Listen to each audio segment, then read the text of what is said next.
Fala aí, pessoal, boa noite. Todos me escutam bem? E agora me veem bem também?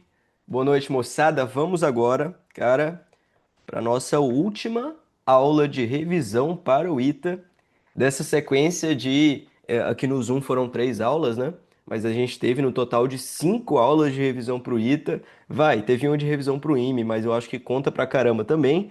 E já é este final de semana, hein? E aí? E aí, como é que tá? A ansiedade tá a mil aí? Boa noite, Thiago, Ivo, JP, João, aprovação Ita, Pedro Augusto. Boa noite, pessoal, tudo bem? Deixa eu ver aqui. O Gabi da 6 está em módulo? O gabarito da 6 está em módulo? Vamos ver qual que é a questão 6 aqui? Ah, sim, certo? Está em módulo. Até porque seria meio complicado de você colocar um sentido para a corrente, né? Então, aquele sinal negativo que pode ser que apareça, talvez na lei de Lenz e tal, ele é só uma convenção, beleza? Tá em módulo. E se você não viu, cara, eu subi uma lista atualizada faz um tempinho, certo? Porque tinha algumas questões que estavam com um errinho aqui no gabarito. Por exemplo, na questão 7 estava faltando o ômega aqui multiplicando as alternativas, então estava sem alternativa, tá? E eu acho que era isso. Tinha outra questão que estava com probleminha. Acho que essa questão aqui ela estava sem gabarito, tá? Aí eu alterei o gabarito a letra A. Beleza? Quase tendo um infarte, bem nervoso para domingo, moçada. Mantenha a tranquilidade, beleza? Mantenha a tranquilidade que vai dar tudo certo. Vamos lá então, cara. Deixa eu ver, talvez, se eu conseguir me colocar como centro aqui. Beleza. Fechou, fechou. Beleza, top. Vamos lá, moçada. Então, a lista de hoje é uma listinha de indução eletromagnética, listinha complicada. Eu acho que das três, essa daqui era a mais difícil, com certeza. Claro, tem umas questõezinhas mais de boa. Essa primeira aqui, por exemplo, é mais de boa e tal. Mas, por exemplo, essa última, cara, essa última questão aqui, por exemplo, bicho, ela é uma questão, sendo bem sincero, acho que ela é até um pouco desfocada, tá? Ela é um pouquinho desfocada. Trabalha ali com momento de inércia, embora o ITA eu acho que não. O IME já cobrou momento de inércia explicitamente, bicho. Explicitamente você precisava conhecer momento de inércia. Então talvez o ITA possa vir a cobrar também. Beleza? Vamos lá então? Vamos lá, pessoal. Vocês estão meio caladinhos hoje, mas vamos começar? Vamos nós. Ó, se liga só. Ah, outra coisa. Amanhã eu vou fazer uma live lá no Universo Narrado, às 19h07. Vai ser uma live bem interessante também. Ah, mas é bem pertinho da prova e tal. Vai ser uma live só com questões teóricas. Eu separei uma série de questões só para a gente discutir alguns conceitos teóricos, talvez você tenha esquecido e tal, e que o ITA vem cobrado ultimamente. Beleza? Então amanhã, 7h07, lá no canal do Universo Narrado Militares. Beleza? Beleza, vamos lá então. Cara, antes de mais nada, vamos para um resuminho básico de indução eletromagnética? Resuminho tranquilo, tranquilo demais? Ó, seguinte, qual que é a ideia da indução eletromagnética? Cara, ahn, primeiramente, a ideia de indução, ela passa primeiro pela noção de fluxo do campo magnético. Fluxo do campo magnético. Eu vou chamar assim, ó, o fluxo do campo magnético eu represento pela letra φ, beleza? Represento pela letra φ. E cara, a ideia geral é a seguinte: o fluxo ele tem a ver com o número de linhas de campo que atravessa uma superfície, que atravessa atravessa uma superfície. Atravessa uma superfície. Aliás, você pode definir o fluxo para qualquer grandeza que é um campo vetorial. Você pode, por exemplo, definir o fluxo do campo elétrico. Você pode definir o fluxo do campo de velocidades em um fluido, esse tipo de coisa, beleza? Mas vamos lá. Então o fluxo ele tem a ver com isso. E como é que nós calculamos o fluxo? Cara, ó, a ideia básica é a seguinte: se você tem um caso muito simples, que é esse daqui, ó. Se você tem esse caso, você tem uma superfíciezinha aqui e o campo magnético atravessa essa superfície perpendicularmente. Se o campo atravessa essa superfície perpendicularmente, você vai calcular o fluxo como sendo simplesmente igual ao campo, né? E aqui eu desenhei só uma linha de campo, tá? Mas na prática nós temos aqui o campo atravessando essa superfície inteira, beleza? O fluxo atravessando essa superfície inteira. Só que eu tenho que multiplicar isso daqui pela área, fechou? Nós temos que pegar esse cara e multiplicar pela área da superfície. Então, o fluxo seria calculado como B vezes A, nesse caso número 1, que é o fluxo perpendicular à superfície. Se você tivesse uma visão lateral, eu vou colocar assim, ó. Esse daqui é o caso de número 1. Esse daqui é o caso número 1. O fluxo pode ser calculado nesse caso 1 como sendo campo vezes a área. Se você Não tivesse, cara, podia. uma visão lateral da brincadeira aqui, ó. Se você tivesse uma visão lateral, o que é que você veria? Ó, olhando daqui, olhando da lateral, você veria simplesmente esse ladinho aqui da espira, né? Que seria equivalente a esse lado. Você estaria vendo somente ele, porque o resto da espira está atrás dela, né? E essa espira sendo atravessada aqui pelo campo magnético. E essa visão lateral, muitas das vezes, ela é um É só pouquinho dois, só tranquila dois, de três. Eu você acho que isso aqui ver o que dá. está acontecendo. Eu coloquei a Tranquilo? outra. Então, neste caso é um caso muito simples, basta você fazer o produto do campo pela área, tá? Claro, isso faz sentido, né? Quanto mais intenso o campo, maior vai ser a densidade de linhas de campo. Tem gente com o microfone ligado? É que eu não estou escutando aqui, deixa eu ver aqui. Opa, já desligou? Ativar mudo. Pronto. Vocês vão me falando, tá? Eu acho que eu tô sem ouvir vocês. Não sei. Mas acho que agora foi. Fechou? Foi aí? Mais alguém com. Vou ativar o mudo de todo mundo. Vai. Aqui. Cadê? Desativar som de todos. Fechou. Top. Beleza. Foi. Agora, cara, esse daqui é o caso 1. Isso aqui faz sentido, né? Como eu te falei, o fluxo ele tem a ver com o número de linhas de campo que realmente está ali, ó, atravessando a superfície. Quanto maior é a superfície que está imersa no campo magnético, maior eu vou ter uma área para que esse campo atravesse. E quanto maior é o campo magnético, lembra, o campo magnético, quanto mais intenso ele for, mais concentradas estão as linhas de campo, beleza? Mais concentradas estão as linhas de campo. Agora eu tenho um caso 2, que seria o seguinte caso, né? Tô chovendo no molhado aqui, mas já já a gente já passa para as questões, tá? No segundo caso, cara, você poderia ter uma coisa mais ou menos assim, ó.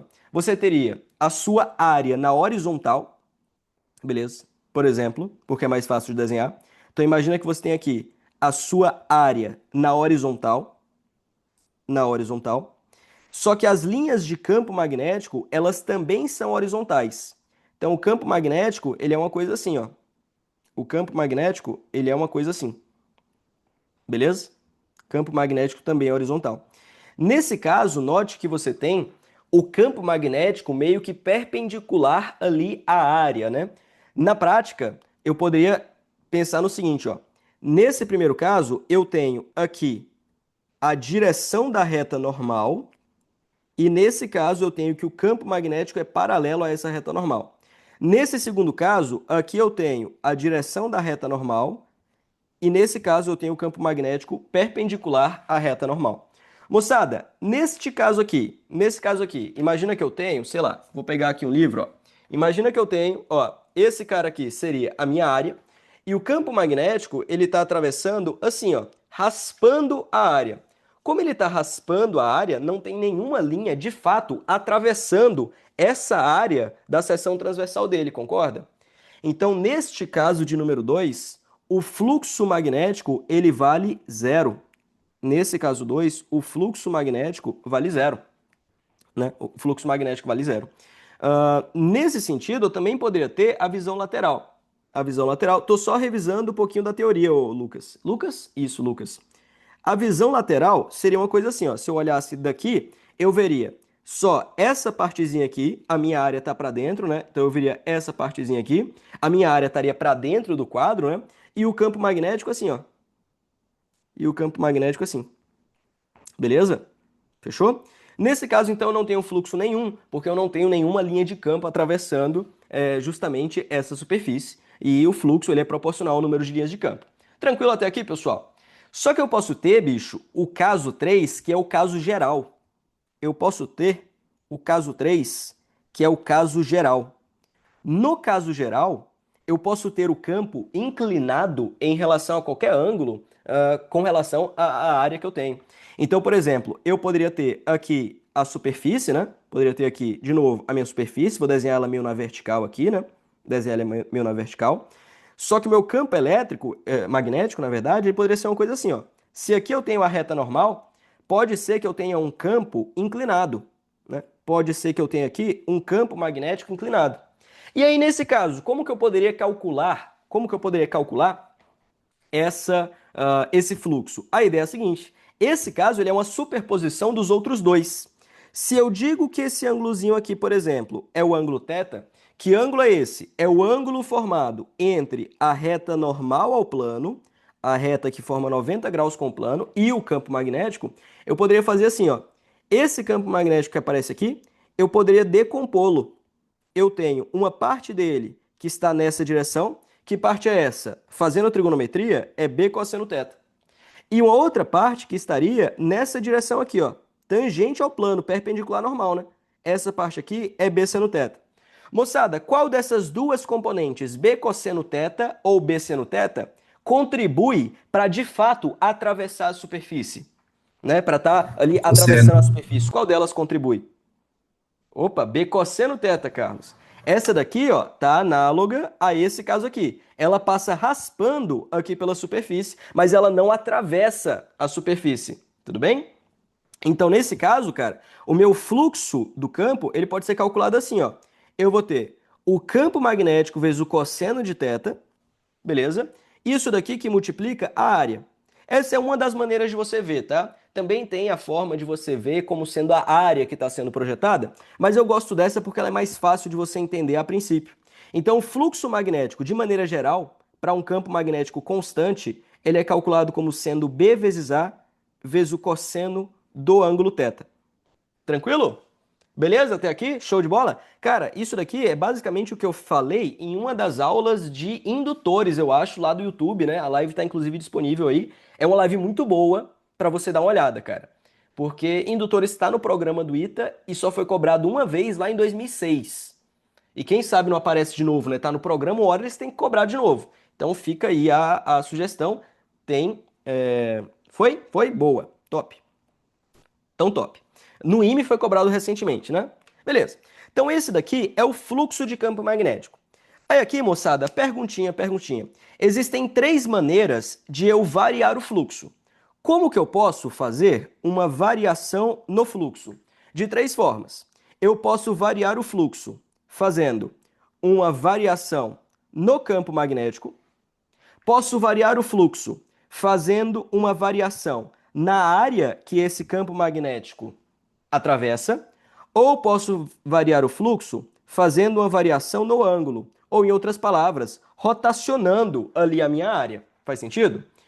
Então, cada um desses três caras pode gerar uma variação no fluxo, e eu posso ter mais de um ao mesmo tempo também. Tranquilo?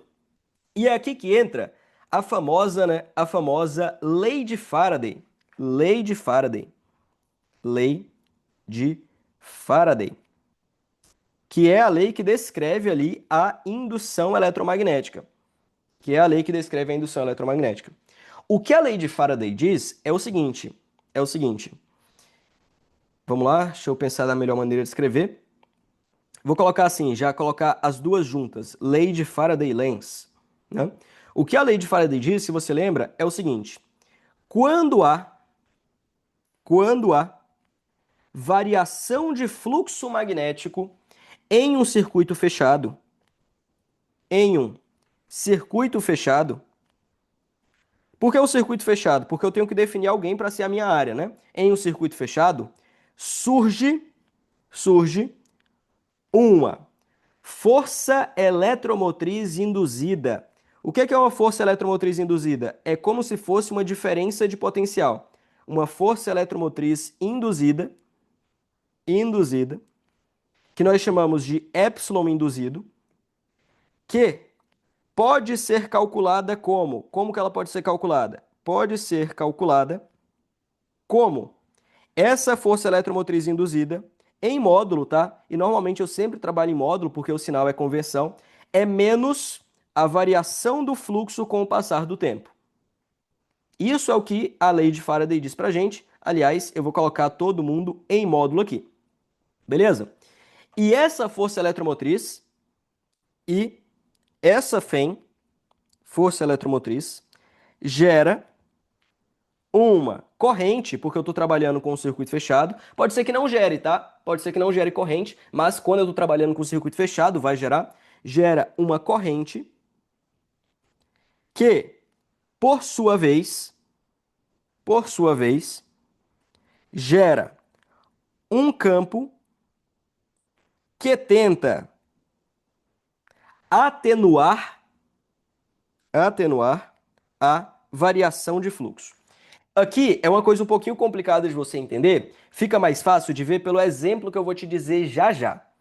Mas a ideia é, se eu tenho um circuito fechado, por exemplo, imerso em um campo magnético, e esse campo magnético vai aumentando com o passar do tempo, vai surgir ali uma força eletromotriz. Essa força eletromotriz vai gerar uma corrente elétrica no circuito, e essa corrente ela vai gerar um campo magnético que tenta atenuar a variação do fluxo. Em outras palavras, o que é que isso significa? Significa o seguinte, em outras palavras, se o fluxo está diminuindo, se o fluxo diminui, surge um campo magnético, que eu vou chamar de campo magnético induzido, beleza? Campo magnético induzido. Se ele está diminuindo, né, eu preciso aumentar o fluxo de volta. Então surge um B induzido no mesmo sentido, no mesmo sentido do campo original, do campo original. Já se o fluxo aumenta, o que ocorre é o seguinte, né? Pô, se o fluxo está aumentando, se esse fluxo aqui ele está aumentando, eu preciso gerar uma corrente que diminua o campo para esse fluxo não aumentar tanto.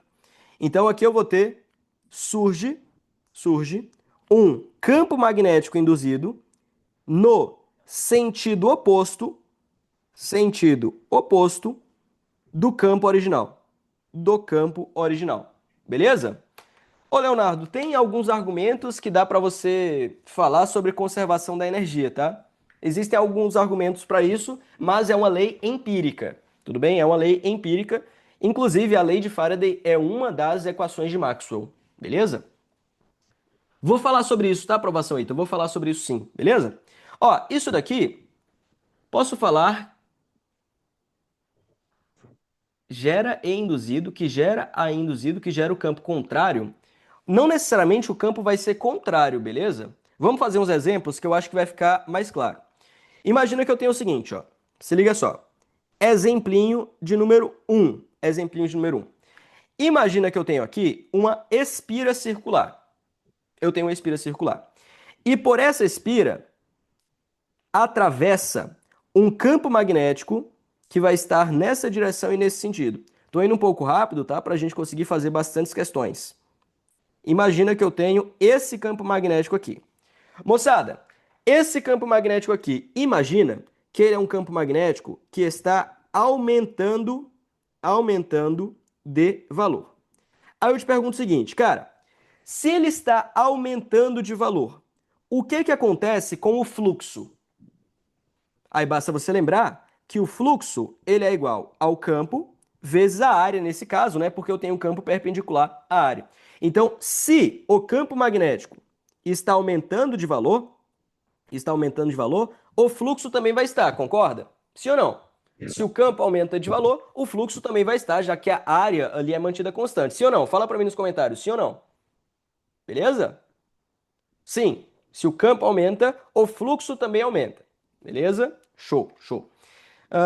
Mas se o fluxo aumenta, cara, se o fluxo aumenta, se o fluxo aumenta, o que é que isso significa? Cara, pô, se o fluxo está aumentando, eu quero que surja uma corrente induzida que gere um campo induzido no sentido oposto do campo original. Então eu preciso gerar nessa espira uma corrente elétrica que acarrete num campo mais ou menos assim, ó. Esse cara que eu estou desenhando de azul é o campo induzido, ó. Lembrando que ele não é um campo uniforme, né? Ele é uma coisa um pouquinho mais complicada, né? Mas a ideia é que ele seja ali oposto ao campo magnético original. Vem cá, como que tem que ser a corrente elétrica para gerar esse campo? Aí é a regra da mão direita, né? Você coloca ali o sentido, o polegar no sentido da corrente e gira, né? Desculpa, o polegar no sentido do campo que você quer induzir e gira no sentido da corrente que vai gerar esse cara, né? Então, a corrente elétrica que vai surgir aqui, para ser capaz de gerar esse campo, é uma corrente elétrica que está nessa direção. Faz sentido? Tranquilo? Isso tudo porque o fluxo está aumentando. Se o fluxo estivesse diminuindo, aí seria no sentido contrário, o que inverte o sentido do campo e faz o fluxo tender a voltar a aumentar. Tranquilidade aqui? Beleza? Ô Arthur, não totalmente, certo? Não totalmente. O fluxo vai continuar aumentando, mas ele vai aumentar um pouco menos do que antes. Beleza? Show? Boa. Top. Então é mais ou menos essa a ideia, cara. Aqui não tem muito como a gente fazer uma. Na verdade, até daria para a gente fazer uma continha, né? Mas eu quero fazer a continha em um outro exemplo. Ó. No exemplo de número 2, que é o exemplo mais legal. Nesse exemplo 2, imagina que eu tenho o seguinte. Imagina que eu tenho aqui um circuitinho. Só que esse circuitinho, se liga só. Eu vou colocar aqui, ó, que ele tem uma barra aqui, beleza? Ele tem uma barra. Bem aqui eu tenho uma resistência R. Bem aqui eu tenho uma resistência R. Só que a grande questão é a seguinte, ó, essa barra ela vai se movimentar. Nós vamos considerar que essa barra ela é uma barra móvel. Vou até apagar aqui, ó, pronto. Acho que assim fica melhor, né? Prontinho. Então essa barra ela é uma barra que está se movimentando para a direita aqui com velocidade v. E nós vamos considerar que em todo o espaço aqui existe um campo magnético. Existe um campo magnético. Vamos supor, vai, campo magnético que está entrando no quadro. Campo magnético que está entrando no quadro. Beleza? Beleza. Aí eu quero saber o que é que acontece aqui, cara. Ó, primeira coisa. Nós temos que definir quem que é o nosso circuito fechado. Quem que é o nosso circuito fechado? Deixa eu ver aqui. Pode ser, Caio, tanto faz, certo? Tanto faz. Quem que é o nosso circuitinho fechado? O circuitinho fechado seria essa parte aqui, né? Porque o outro ramo ele está aberto, por exemplo. O outro ramo ele está aberto. Então, na hora que essa barra começa a se movimentar, vai chegar um momento, por exemplo, que, vamos supor assim, ó, no instante t igual a zero, a barra estava nessa posição. Então, eu vou colocar aqui, ó, ela pontilhada, vai? No instante t igual a zero, vou colocar assim. No instante t igual a zero, a barra estava nessa posição. Depois de um certo intervalo de tempo, a barra ela vai ter vindo para essa posição bem aqui, andado uma distância dada por v vezes ΔT. Moçada, nessa caminhada da barra, o que é que aconteceu? O seu circuito que antes tinha essa área, o seu circuitinho que antes possuía essa área, sendo atravessada por campo magnético, agora também tem essa área aqui da direita, concorda? Agora também tem essa área. Então, nesse caso, eu tenho essa variação de área bem aqui e o fluxo ele está aumentando. Então, o que ocorre é o seguinte, ó, a área está aumentando.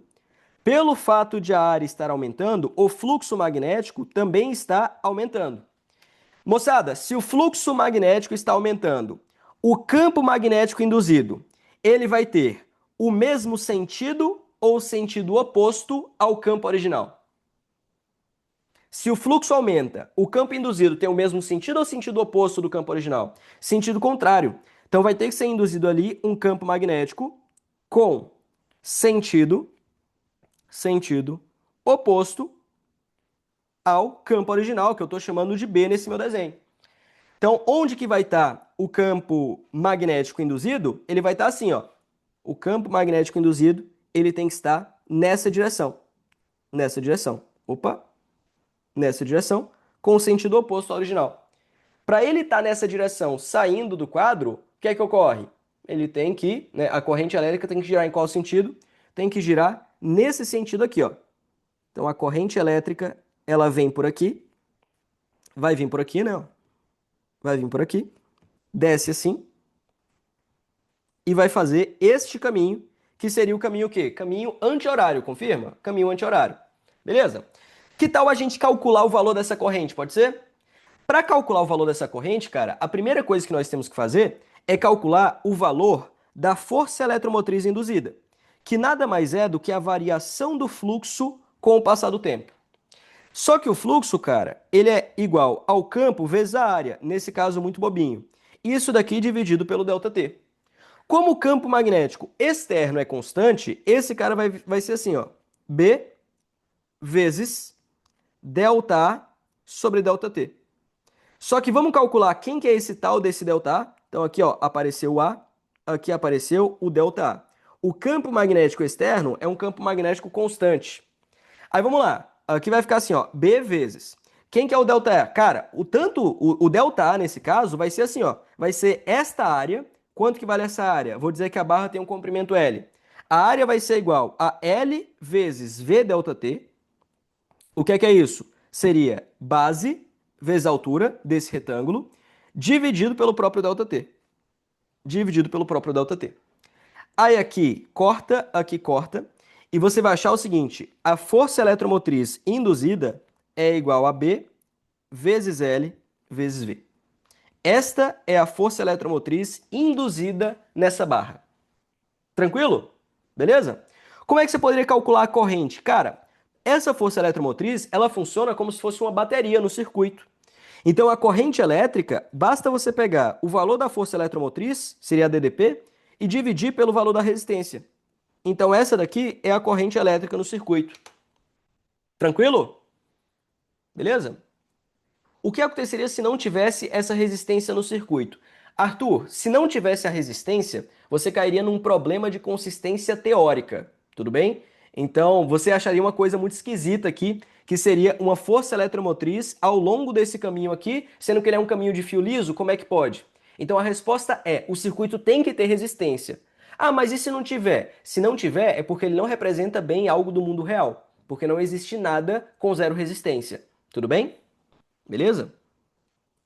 Pode repetir como faço para determinar o sentido da corrente? A ideia é a seguinte, cara, seria você se guiar por esse bizu aqui, ó. Nesse caso, eu tenho o fluxo magnético que está o quê? Opa, o fluxo magnético está aumentando.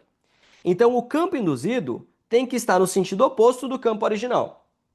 Então, o que ocorre é assim, o campo induzido, por fato de o fluxo estar aumentando, tem que estar no sentido oposto ao campo original. Beleza? Então, o que ocorre é, esse campo induzido tem que estar saindo do quadro. Para ele estar saindo do quadro, aí você faz a regrinha lá da mão direita. Coloca o dedo no sentido do campo e onde você girar vai ser o sentido da sua corrente. Coloca aí, ó, dedo saindo do quadro, indo em direção até você e gira, você vai achar que a corrente tem que percorrer esse sentido anti-horário. Beleza? Tranquilo? Se tiver um capacitor, não tem neura, né? A única diferença é que se tiver um capacitor, no lugar de você usar que a força eletromotriz é RI, você vai usar que a força eletromotriz é igual a Q sobre C. Só isso, tá? Mas, dependendo de como você trabalha com esse sistema, por exemplo, se essa velocidade não for mantida constante, aí você vai ter que resolver uma equação diferencial muito complicadinha. Se a velocidade for mantida constante, é como se você tivesse uma bateria ligada no capacitor. Tranquilo? Já já vou falar sobre isso, tá, Arthur? Já já falo sobre isso, mas é importante. Vem cá. Já já vou falar sobre isso também, Caio. Já já vou falar sobre isso também. Beleza? Ó, uma outra coisa interessante que acontece aqui é o seguinte, bicho, você tem aqui uma barra. Essa barra está sendo percorrida por uma corrente elétrica I aqui para cima, por uma corrente elétrica I aqui para cima, beleza? Ela tem um comprimento L, né? Só que essa barra, cara, ela está sujeita a um campo magnético externo, que seria o campo magnético B, concorda? Estaria sujeito a este campo magnético B, beleza? E aí o que ocorre é o seguinte, quando você tem uma corrente elétrica, isso daqui pode ser aproximado, se for uma barra delgada, né? É aproximadamente um fio. Uma corrente elétrica imersa numa região de campo magnético sente uma força magnética. Como que vai ser a força magnética? Mesma coisa, eu tenho carguinhas se movendo ali para cima, você gira no sentido do campo. Para onde que vai estar a força magnética sentida? A força magnética sentida vai estar aqui para a esquerda, ó. Então esse cara, ele vai sentir uma força magnética desacelerando ele. Como que eu calculo essa força magnética? Força magnética no fio, campo perpendicular, B vezes I vezes L. Tranquilo? Só que você sabe o valor de I, né? Substituindo o valor de I, que está aqui em cima, aqui embaixo, você vai achar que o valor dessa força magnética pode ser calculada como sendo B quadrado, L quadrado vezes V, dividido pelo raio que vale R. Pelo raio não, né? Dividido pela resistência. Tranquilo? Então aqui nós achamos três coisas que ele poderia te pedir: força eletromotriz induzida, corrente elétrica e a força magnética sentida pela barra. Aliás, se eu estou mantendo essa velocidade sempre constante, é necessário que eu aplique uma força externa aqui, concorda? Então, para eu manter essa velocidade sempre constante, eu tenho que aplicar aqui uma força externa para manter a velocidade constante. E essa força externa tem que ter qual valor? Justamente o mesmo valor da força magnética, porque eu vou ter aceleração zero. Beleza? Tranquilo aqui, pessoal? Tudo bem? O nome dessa força eletromotriz induzida aqui, cara, é o que nós chamamos de Motional EMF, que é força eletromotriz motional, do movimento, tem a ver com isso. Tem alguns autores que, inclusive, não consideram isso daqui um caso de indução eletromagnética. Tem gente que só considera indução eletromagnética quando o campo magnético está variando. Mas isso é só questão de nomenclatura, tudo bem? Isso é só questão de nomenclatura. Beleza? Aqui eu vou colocar um outro exemplo que é um exemplo interessante, certo? Que inclusive você poderia ter resolvido este exemplo 2 usando a ideia que eu vou usar aqui no exemplo 3. Imagina que em vez de um circuito, eu tenho somente um campo magnético aqui e eu tenho a barra se movendo. A barra se movendo com velocidade constante aqui para a direita. Beleza? Ô Caio, a força magnética nunca realiza trabalho, certo? A força magnética nunca realiza trabalho. Ah, mas você está dizendo aqui, pô, a força magnética, ela está movendo as cargas, não é? Então, o que acontece é o seguinte, a força magnética, ela está aqui, ó, movendo as cargas, não é? E ela também está aqui desacelerando esse fio. A questão é a seguinte, bicho. Na realidade mesmo, o movimento dos elétrons nesse fio é uma coisa assim. Eu tenho um movimento para cá, que seria por conta da corrente elétrica, e um movimento para cá, que seria por conta de quem? Seria por conta seria por conta do próprio movimento da barra, né? Então a minha velocidade resultante, ela estaria para cá, beleza? A minha velocidade resultante estaria para cá. Então, para onde que estaria a minha força magnética? A minha força magnética total estaria nesse sentido. Então, note o seguinte: uma parte da força magnética ajuda essa corrente a se movimentar. Seria a componente Y. Uma outra parte da força magnética desacelera a barra. Seria a componente X para cá. O tanto de energia que essa força magnética dá para os elétrons, fazendo com que eles se movimentem, é a mesma energia que essa força magnética retira da barra no seu movimento. Tudo bem? Isso daqui é uma coisa um pouquinho complicada de entender, mas é possível demonstrar. Tranquilo? Arthur, isso não é tão importante, mas eu vou explicar, tá? Vou explicar rapidamente de novo, mas aí não é tão importante, certo? Aqui eu tenho duas componentes da força magnética. A força magnética na direção X e a força magnética na direção Y. Os elétrons que estão aqui, prótons, elétrons, tanto faz, eles têm duas componentes de velocidade. Tem uma componente de velocidade para a direita, que é a velocidade da barra, e uma componente de velocidade para cima, que seria a velocidade que tem a ver com a corrente. Essa força magnética, ela tanto dá energia para os elétrons se movimentarem, porque ela está no mesmo sentido da corrente, como ela também tira energia, porque ela está no sentido oposto ao da velocidade da barra. O tanto de energia que ela dá para os elétrons se moverem é justamente o tanto de energia que ela está tirando do movimento da barra. Então a força magnética ela não fornece energia para o circuito. Ela só redireciona de um lugar para o outro. Tudo bem? De onde vem a força magnética em Y? A força magnética é sempre perpendicular à velocidade resultante. Como a velocidade resultante está aqui na diagonal, então ela vai estar aqui ó, na perpendicular. Beleza? Tranquilo? Já eu faço isso, tá, Daniel? Vai ter um caso muito parecido com isso, esse já que eu faço, tudo bem? A questão 2 é muito parecida com isso, beleza? Show, top. Isso aqui é uma coisa que pouca gente fala, né? Pouca gente fala sobre isso, mas é um tema muito legal. Eu lembro quando eu dava aula na seletiva de física, eu gastava uma aula inteira só para falar sobre coisas desse tipo. Na verdade, eu lembro que uma vez eu coloquei num simulado da seletiva uma questão que era. Ela tinha três partes, parte A, parte B e parte C.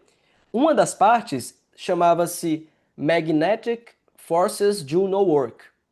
E tinha a ver ali com o carro se movimentando e tal, beleza? Tá? Nem os ímãs, né? Você pode imaginar, por exemplo, pô, se eu tenho aqui um pedacinho de ferro, se eu tenho aqui um pedacinho de ferro e um ímã, e esse pedacinho de ferro vai ser atraído aqui pelo ímã, não é? Ele vai ser atraído pelo ímã. Então ele está realizando o trabalho, né? Está puxando ele. Só que não realiza trabalho também, é possível demonstrar isso, tá? Isso daqui entra numa coisa que não cai no ITA, né? Você teria que analisar o que é que acontece com os dipolinhos microscópicos da matéria, beleza? Nesse caso aqui, cara, o que acontece é uma coisa muito interessante, bicho. O que acontece é uma coisa muito interessante, que é o seguinte. E você poderia usar isso para demonstrar o exemplo 2. Vamos supor que essa barra ela tem um comprimento L. Beleza. Aí imagina que essa barra é uma barra feita de materiais condutores. E eu tenho aqui um elétron que está se movimentando bem e mal com a mesma velocidade da barra. Pessoal, para onde é a força magnética que esse elétron vai sentir? Porque ele está se movendo com a mesma velocidade da barra. Eu tenho uma carga num campo magnético. Ele vai sentir uma força magnética. Para onde é que vai estar? Para baixo, né? Dedos no sentido da velocidade, gira no sentido do campo. Como é o elétron, a força magnética vai estar para baixo. Então aqui eu vou ter uma força magnética que está aqui para baixo. Mas o que acontece é o seguinte, então. Esses elétrons, cada elétron, né? Eu desenhei só um deles, mas todos os elétrons, de maneira geral, eles vão sentir uma força magnética para baixo. De modo que o que acontece é que eles vão ser atraídos aqui para a parte de baixo, mais para a parte de baixo, né? Só que de onde eles saíram, eu vou ter uma carga positiva remanescente, porque onde os elétrons chegam fica negativo. Então, de onde eles saem, fica o quê? Fica positivo. Então, aqui vai acontecer uma separação de cargas, certo? Entretanto, quando eu tenho cargas positivas aqui, cargas negativas aqui, os elétrons vão lá, se movimentando e tal. Essa separação de cargas por si só gera um campo elétrico induzido, tá? Gera um campo elétrico. Eu não vou chamar de campo elétrico induzido, porque é uma coisa um pouquinho diferente de campo elétrico induzido, porque nesse caso eu não tenho um campo não conservativo. Esse cara é um campo elétrico normal, um campo elétrico padrão que você conhece, conservativo, tudo funciona bonitinho. Só que a questão é a seguinte, bicho. Na hora que surge esse campo elétrico para baixo, o que é que acontece com um elétronzinho que tentaria ir para baixo, puxado para a força magnética? Ele vai sentir uma força elétrica. Para onde que vai estar a força elétrica? Para cima, no sentido oposto ao do campo, porque o elétron é uma carga negativa. Então o que ocorre é o seguinte: a força magnética, ela vai ter um valor que é dado como sendo QVB. E a força elétrica, ela vai ter um valor a cada instante que é calculado como sendo Q vezes Z. Essa força elétrica, ela começa em zero. Mas com o passar do tempo, ela vai aumentando, porque quando os elétrons vão se acumulando aqui embaixo e vai ficando cargas positivas aqui em cima, esse campo ele vai aumentando com o tempo. Então ele começa em zero e vai aumentando, aumentando, aumentando, aumentando, até que chega o momento que o que acontece? Até que chega o momento que esses dois caras se igualam. No momento que esses dois caras se igualam, os elétrons eles não têm mais motivo para descer, porque eles não têm velocidade inicial em y e nem força resultante atuando sobre eles. De modo que nessa situação eu atinjo o equilíbrio. Os elétrons vão parar de se mover. Os elétrons vão parar de se mover. Então, o que ocorre aqui é o seguinte: quem que é o campo elétrico que vai ser estabelecido no equilíbrio? Vai ser igual a velocidade vezes o campo. Este é o campo elétrico que vai ser estabelecido. E note que este é um campo elétrico o quê? Um campo elétrico uniforme. Mas quando eu tenho um campo elétrico uniforme estabelecido, eu posso calcular o seguinte: a diferença de potencial no campo uniforme é calculada como sendo o campo vezes a distância percorrida ao longo desse campo. Então, o que eu vou ter aqui é o seguinte: eu vou ter uma diferença de potencial, que eu vou chamar de ΔV, que vai ser igual ao campo. Quem que é o campo que apareceu bem aqui? É igual a velocidade vezes o campo, vezes a distância. Só que quem que é a distância aqui, pessoal? Pô, a distância aqui é justamente o L. A distância aqui é justamente o L. Beleza? Então, vai surgir aqui, portanto, uma diferença de potencial entre o extremo superior e o extremo inferior. Se você colocasse um voltímetro ali, você veria essa diferença de potencial sendo marcada. Só que não vai ter corrente. A corrente ela só se estabelece no iniciozinho. Depois, os elétrons não vai ter mais motivo para ir para baixo ou para cima, senão essa carga aqui aumentaria e aí o equilíbrio seria desfeito. Só que note o seguinte, essa diferença de potencial, VBL, você pode escrever ela, na verdade, como sendo assim, ó, BLV. Só você alterar a ordem aqui da brincadeira. Então você pode escrever esse cara como sendo B vezes L vezes V, que é justamente a mesma DDP que a gente tinha encontrado aqui em cima. É justamente a mesma diferença de potencial que a gente tinha encontrado nessa parte aqui de cima. Tranquilo? Então esse daqui é o esquema. Mesmo que eu não tenha um circuito fechado, se eu tenho uma barra condutora se movendo, vai surgir nessa barra condutora uma diferença de potencial. Vai surgir nessa barra condutora uma DDP. Tranquilo? Deu para entender? Alguém tinha feito essa pergunta. Deu para entender essa pergunta agora? Inclusive, você poderia usar isso para demonstrar este caso aqui. E mais uma vez, esse é o caso que nós chamamos de Motional EMF. Força eletromotriz de... Não tem uma tradução boa para isso, mas força eletromotriz associada ao movimento. Tem alguns autores que não consideram isso daqui uma indução eletromagnética. Tem gente que não considera isso daqui indução eletromagnética. O que é isso? Pô, é só uma dinâmica da partícula ali, né? Só uma dinâmica na partícula ali, e é isso. Mas tem gente que não acha que isso é indução eletromagnética, porque esse campo elétrico aqui, ele é um campo elétrico normal, conservativo, gerado por cargas elétricas. Gerado por cargas elétricas. Tranquilo? Que passou, beleza? Somente em seu interior o campo? Não, né? Claramente vai ter um campo, um campo elétrico aqui fora também, né? Porque não tem como o campo estar restrito só no interior. Mas o campo fora vai ser provavelmente muito pequeno, tá? Você vai ter só alguns efeitos de borda ali. É errado usar a lei de Faraday para calcular a DDP nesse último caso? Cara, aqui nós temos algo que é bastante discutível. Conceitualmente, é errado. Porque aqui você não tem uma fronteira bem definida para decidir quem que é a sua área que está variando. Tem gente que coloca a ideia de uma área varrida, né? Pô, esse cara aqui ele está varrendo uma área aqui. Só que essa ideia também é conceitualmente incorreta. Essa ideia também é conceitualmente incorreta. Se você colocasse isso numa prova do ITA, de segunda fase, por exemplo, eu acho que ele não tiraria ponto. Mas conceitualmente está errado, beleza? Ah tá, isso daqui eu só estou usando uma equaçãozinha que ela é verdadeira para o campo elétrico uniforme, para o campo elétrico uniforme. No campo elétrico uniforme, a diferença de potencial é o campo vezes a distância.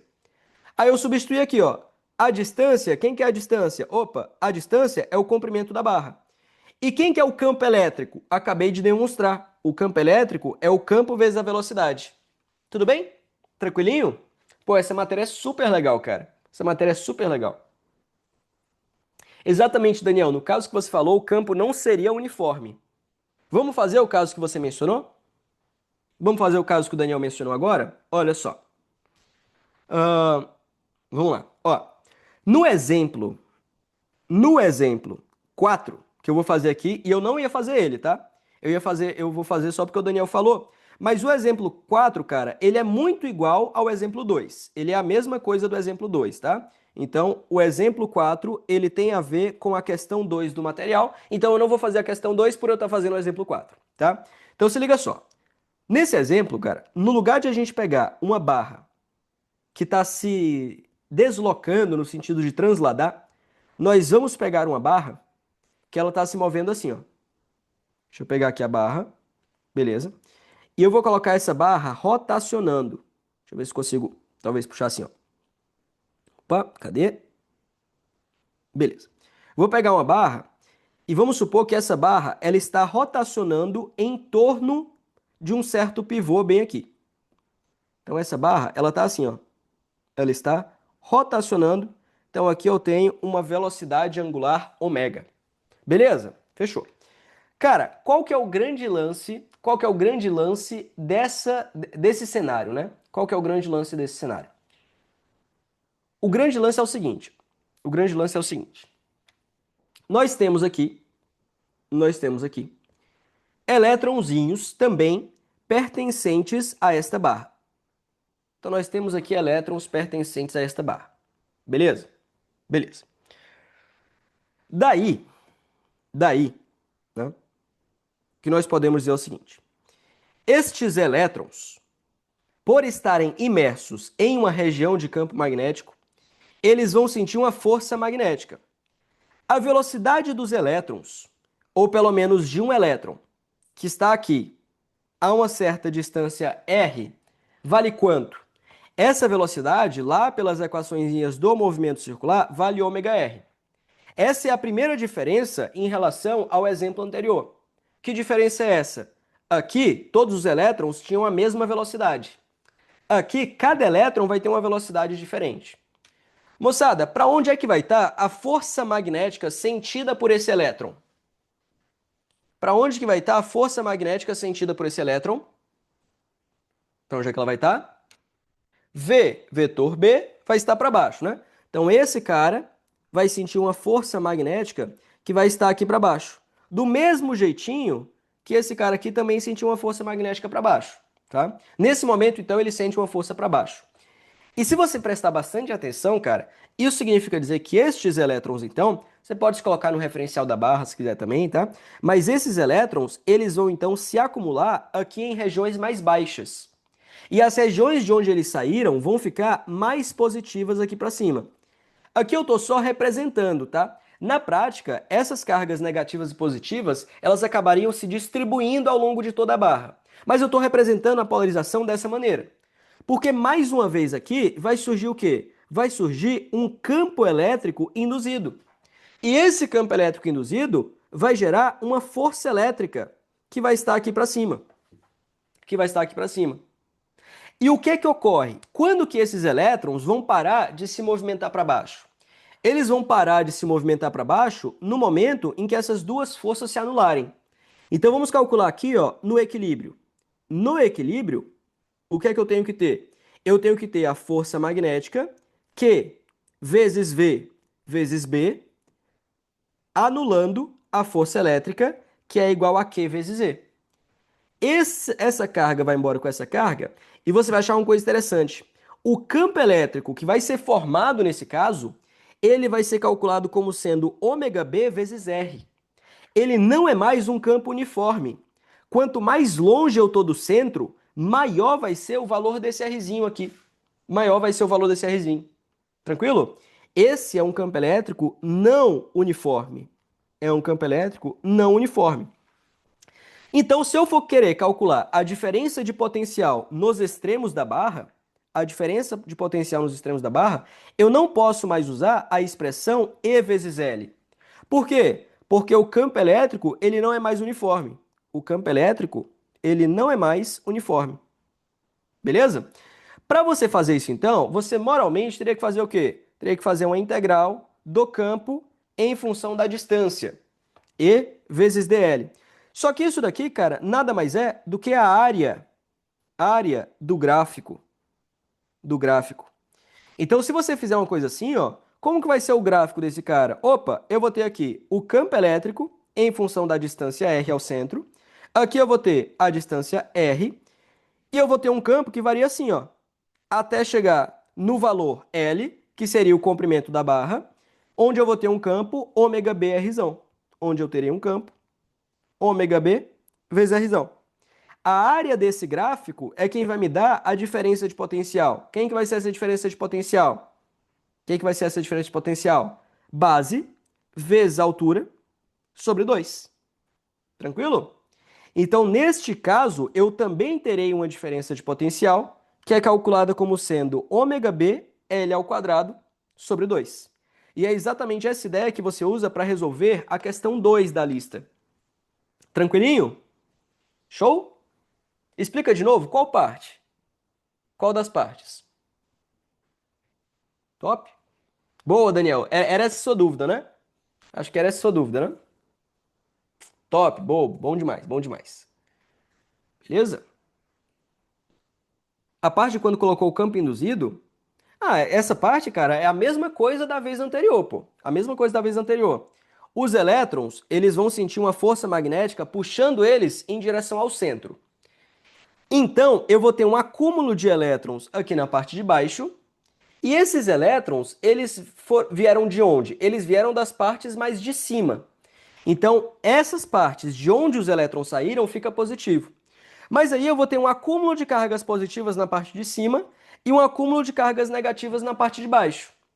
Portanto, vai surgir aqui esse campo elétrico induzido, que sai das cargas positivas e chega nas negativas. É assim que funciona o campo. O campo elétrico induzido vai estar para baixo. Só que o que acontece é o seguinte: esse campo elétrico aqui, a cada instante de tempo, ele vai aumentando de valor. Chega uma hora que ele se iguala com a força magnética. Então é assim, ó, a força magnética vai puxando elétron, puxando elétron, puxando elétron. Mas à medida que eles vão sendo puxados, o campo elétrico vai aumentando e essa força que impede eles de serem puxados vai aumentando. Até que a força que puxa se iguala com a força que atrapalha eles de serem puxados. E nesse caso, eles vão parar de serem puxados, que vai ser quando acontecer a igualdade. E se eles param de ser puxados, o campo elétrico assume o valor fixo, porque eu não vou ter mais acúmulo de carga nem aqui nem aqui. Aí na igualdade, o Qzinho corta e você vai achar que o campo é igual a ômega BRzinho, beleza? Ômega BRzinho. Tudo bem? Então é mais ou menos uma coisa desse tipo, né? Mais ou menos uma coisa desse tipo. E aí, para você calcular a diferença de potencial, se fosse um campo elétrico uniforme, se fosse, tem a ver com o efeito Hall, tá, Mister Bean? Tem a ver, tá? Se fosse um campo elétrico uniforme, bastava você pegar o campo e multiplicar pela distância. Mas como não é uniforme, você tem que fazer a área do gráfico de campo por distância. Aí é só você calcular a área desse triangulinho aqui. Tranquilo? Tudo bem? Top. Beleza. Não, a barra. Ô, Guilherme, a barra, ela tá só rotacionando, tá? Então, o movimento que a barra vai fazer vai ser simplesmente um movimento circular. Beleza? Mestre, e se o prego que fixa a barra estivesse no meio dela? Se estivesse no meio, cara, o que você teria basicamente seria duas barras, né?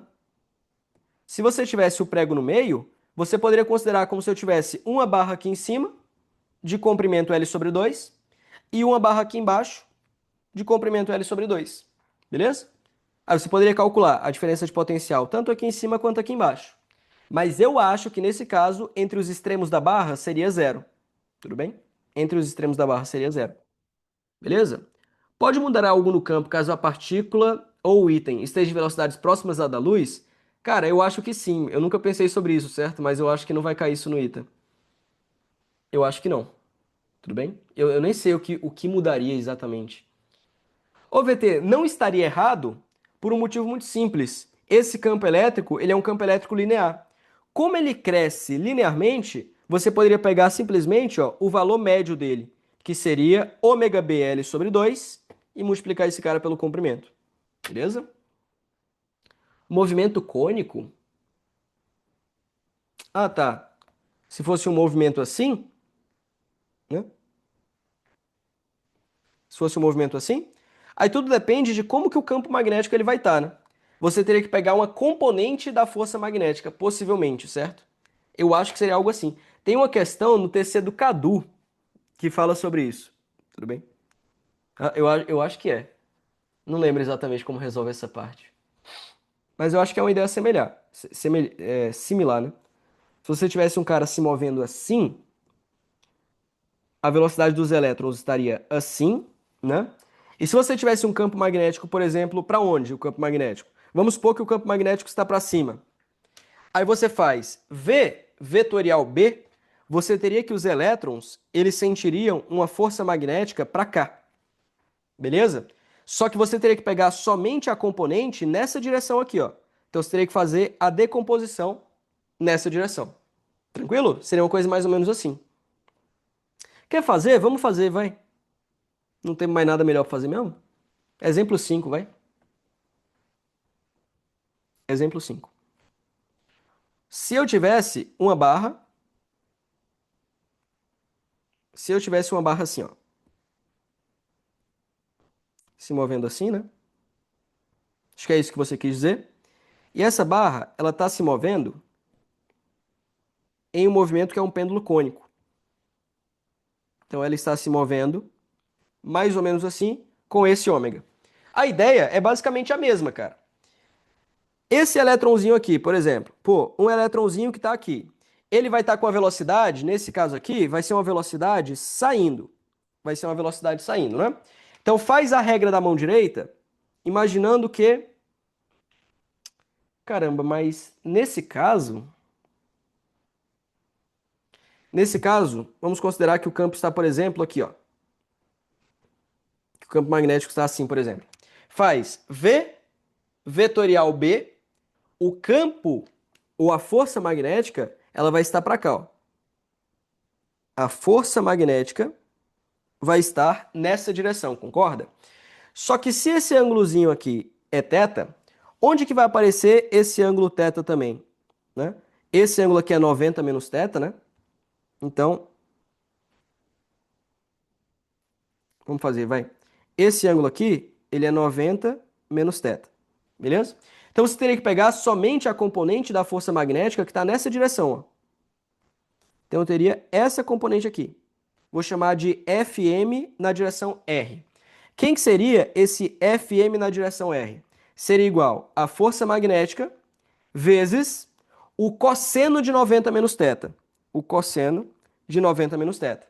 Como que eu calcularia esse cara? Força magnética Q, V, né? V. Aí aqui seria uma coisa mais chatinha, né? Porque você teria que considerar também essa distância aqui, né? Essa distância R. Então você teria Q vezes ômega R vezes o campo vezes o seno de θ. Você teria uma coisa mais ou menos assim, confirma? Então essa daqui seria a sua força magnética. A sua força magnética. Beleza? E aí a mesma coisa acontece. Os elétrons, eles iriam se acumular na parte de cima, se acumular na parte de cima. Os prótons se acumular na parte de baixo, digamos assim. Iria surgir um campo elétrico que geraria uma força elétrica para cá. E mesma coisa, no equilíbrio, o que é que eu teria? No equilíbrio, eu teria uma coisa assim, ó. A minha força magnética na direção R tem que ser igual à minha força elétrica. A minha força elétrica. Aí vai ficar assim, força magnética na direção R, que eu chamei ali, Q, ômega Rzinho, B seno θ. Isso daqui teria que cancelar com a força elétrica, que é Q vezes Z. Portanto, o seu campo elétrico, ele seria calculado como sendo Q vai embora com Q, ômega Rzinho B, ômega B, seno θ, vezes Rzinho.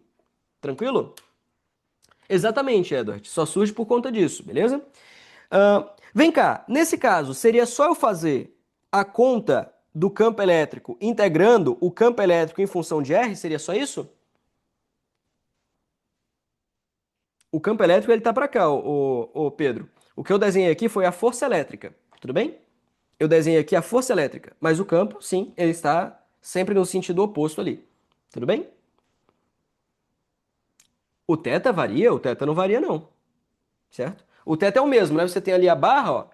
Você tem ali a barra e ela fica girando assim ao redor.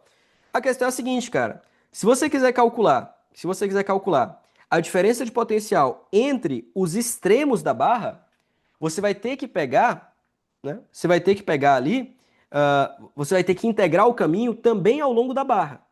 Então, em vez de você falar sobre o R, seria legal que você falasse sobre o θ. Não sei se você entende o que eu quero dizer. O que acontece é o seguinte, ó. Eu estou pegando um pontinho bem aqui. Esse pontinho bem aqui, ele é localizado por uma distância R. Só que eu preciso, para calcular o potencial, saber o campo elétrico na direção do campo elétrico. Então eu preciso calcular em função dessa distância Lzinho. Entendeu? Cairia tranquilamente, Guilherme, tranquilamente, certo? Então você vê aqui, ó, aqui eu vou ter o ângulo θ. Se você prestar atenção, o que eu tenho aqui é o seguinte: o Rzinho, ele é igual a L seno θ, não é? Então, o campo elétrico em função de L vai ser igual a ômega B seno de θ. Esse seno vai multiplicar por esse seno, né? Então vai ficar um seno ao quadrado de θ vezes Lzinho. Esse é o campo elétrico, agora em função da coordenada que mede a distância dele, né? Porque o campo elétrico, ele está nessa direção, né? Ele está nessa direção. Faz sentido? Tranquilo? Aí como que seria para você fazer a conta? Facinho. Bastava você fazer o gráfico do campo em função do L, e esse cara vai crescer de 0 até Lzão, e esse cara é ômega B seno ao quadrado de θ vezes Lzão. Se você tira a área desse gráfico, você vai ter a diferença de potencial. Legal, né? Questãozinha interessante. Pô, boa. Se eu for fazer uma revisão próximo ano, eu vou botar uma questão dessa daqui também. Tranquilo? Deu para entender aqui? Nesse caso, como que ficaria a DDP? Facinho de calcular, né? A diferença de potencial seria ômega B quadrado seno, não, ômega B seno ao quadrado de θ vezes Lzão sobre 2. Né? Vezes Lzão sobre 2. Então iria aparecer esse fator seno ao quadrado ali multiplicando. Tranquilinho, pessoal? De boas? Pô, legal, né? Você vê que com a mesma ideia, cara, você pode fazer uma infinidade de variação de questões. E eu nem tava planejando fazer isso daqui na aula de hoje, hein? Eu tava planejando dar só o basicão ali, mas, ó, vocês foram surgindo com dúvida, a gente vai fazendo, sem problemas. Tranquilo? L quadrado, certamente. Aqui aparece um L ao quadrado.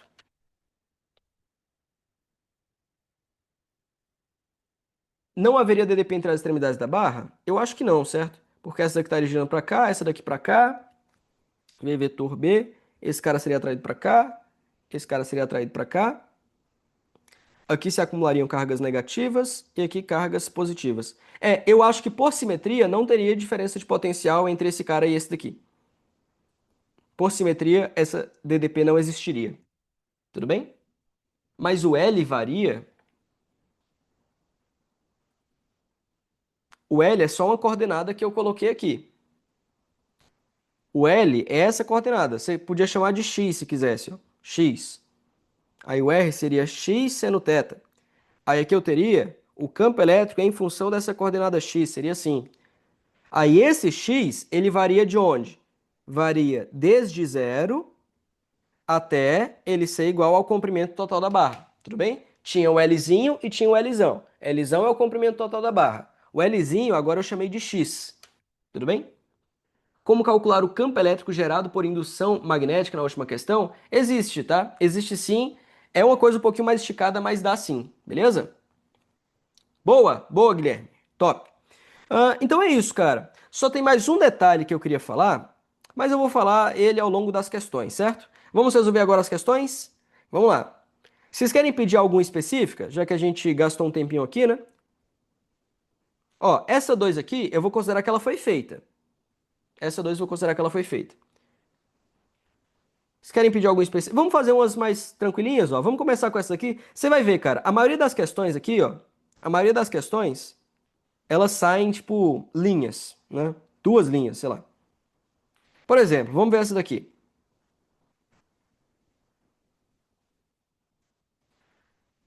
Ó, tem algumas que precisam de cálculo, tá? Mas o ITA já cobrou, então você precisa saber, certo? O ITA já cobrou essa parte com cálculo. Ó, se liga só. Numa região onde atua um campo magnético uniforme B vertical, fixam trilhos retos e homogêneos na horizontal. Então, esse sistema todo, ele está na horizontal. É como se estivesse em cima de uma mesa. E eu tenho um campo magnético na vertical. Então, é como se esse cara estivesse em cima de uma mesa e eu tenho um campo magnético B desse jeito. Tranquilo? De tal forma que suas extremidades ficam unidas, formando entre si um ângulo de 90 graus. Uma barra condutora AB, de resistência desprezível, em contato com os trilhos, forma um triângulo isósceles com eles e se move para a direita com velocidade constante v a partir do vértice. No instante t0 igual a zero, a barra está conforme ilustra a figura abaixo. Então, nesse instante, a distância que formaria o comprimento da barra é igual a 2L. Há dois resistores de resistência R dispostos conforme mostra a figura. Eu quero saber a corrente elétrica em função do tempo. Moçada, como que você calcula a força eletromotriz induzida por uma barra em movimento imersa num campo magnético? Eu mostrei já, né? É o campo vezes o comprimento da barra vezes a velocidade com a qual ela se move. Só que a questão é que à medida que essa barra... Ô, Caio, tanto faz, certo? Podia estar entrando, podia estar saindo. O módulo da corrente não alteraria, só alteraria o sentido. Tudo bem? Mas tanto faz. Beleza? A questão não deixa explícito, né? O que acontece aqui é o seguinte, cara. À medida que esse cara vai se deslocando para a direita, note assim, ó. Aqui eu tinha o comprimento original da barra. Seria esse comprimento 2L. Só que na hora que essa barra se deslocou para a direita um certo tantinho, ela vai ter, além desse comprimento original, ela vai ter ganhado uma certa quantidade aqui e uma certa quantidade aqui. Então, chamar esse cara de L, quem que é o novo comprimento da barra? Vai ser igual a 2L, que seria o comprimento que ela tinha no início, mais essa quantidade que foi ganha. Aí note o seguinte, cara, se esse ângulo aqui é 90 graus, quanto que vale esse ângulo aqui? Quanto que vale esse ângulo aqui? Né? Quanto que vale esse ângulo? 45, né? Então esse ângulo aqui, ó, opa, ele é um ângulo que vale 45 graus. Mas ele sendo um ângulo que vale 45 graus, cara, se liga, esse daqui é um triângulo retângulo isósceles. Se ele é um triângulo retângulo isósceles, eu posso dizer o seguinte, esse comprimento é igual a esse comprimento. Quanto vale esse comprimento? VT. É a velocidade vezes o tempo que ele andou. Esse daqui, portanto, também vai ser VT. Beleza? Então aqui eu vou ter 2L mais 2VT. Tranquilo? Ó, não precisa nem de nenhuma geometria mais complicada, né? Se aqui fosse, por exemplo, 60 graus, aí você teria que fazer uma coisa mais chatinha aqui, né? Teria que fazer a tangente de 30 e assim vai. Mas aqui é só isso. Então a força eletromotriz induzida, ela vai ser assim, ó. B, quem que seria o comprimento L? Quem que seria o comprimento L? Ó, quem que seria esse comprimento L? Seria 2L mais 2VT. 2Lzão mais 2VT. 2Lzão mais 2VT. E aqui aparece o V multiplicando. E quem que é a corrente elétrica? Cara, muito simples. A corrente elétrica é só a força eletromotriz induzida dividido pela resistência equivalente. A força eletromotriz induzida é esse cara, 2B, que multiplica L mais VT vezes V. E a resistência equivalente? Opa, aqui eu vou ter uma corrente elétrica que vai passar por dois resistores em série. Então aqui eu vou dividir por 2R. Esse 2 vai embora com esse 2. Isso aqui vai dar igual a BV, que multiplica L mais VT sobre R. BV, que multiplica L mais VT sobre R, letra A. Tranquilo? Bom, uma questão dessa, cara, tranquilamente poderia aparecer na primeira fase de ITA. Porque virou 2B, eu só peguei esse 2 e coloquei em evidência. Só peguei esse 2 que está aqui e coloquei em evidência. Tudo bem?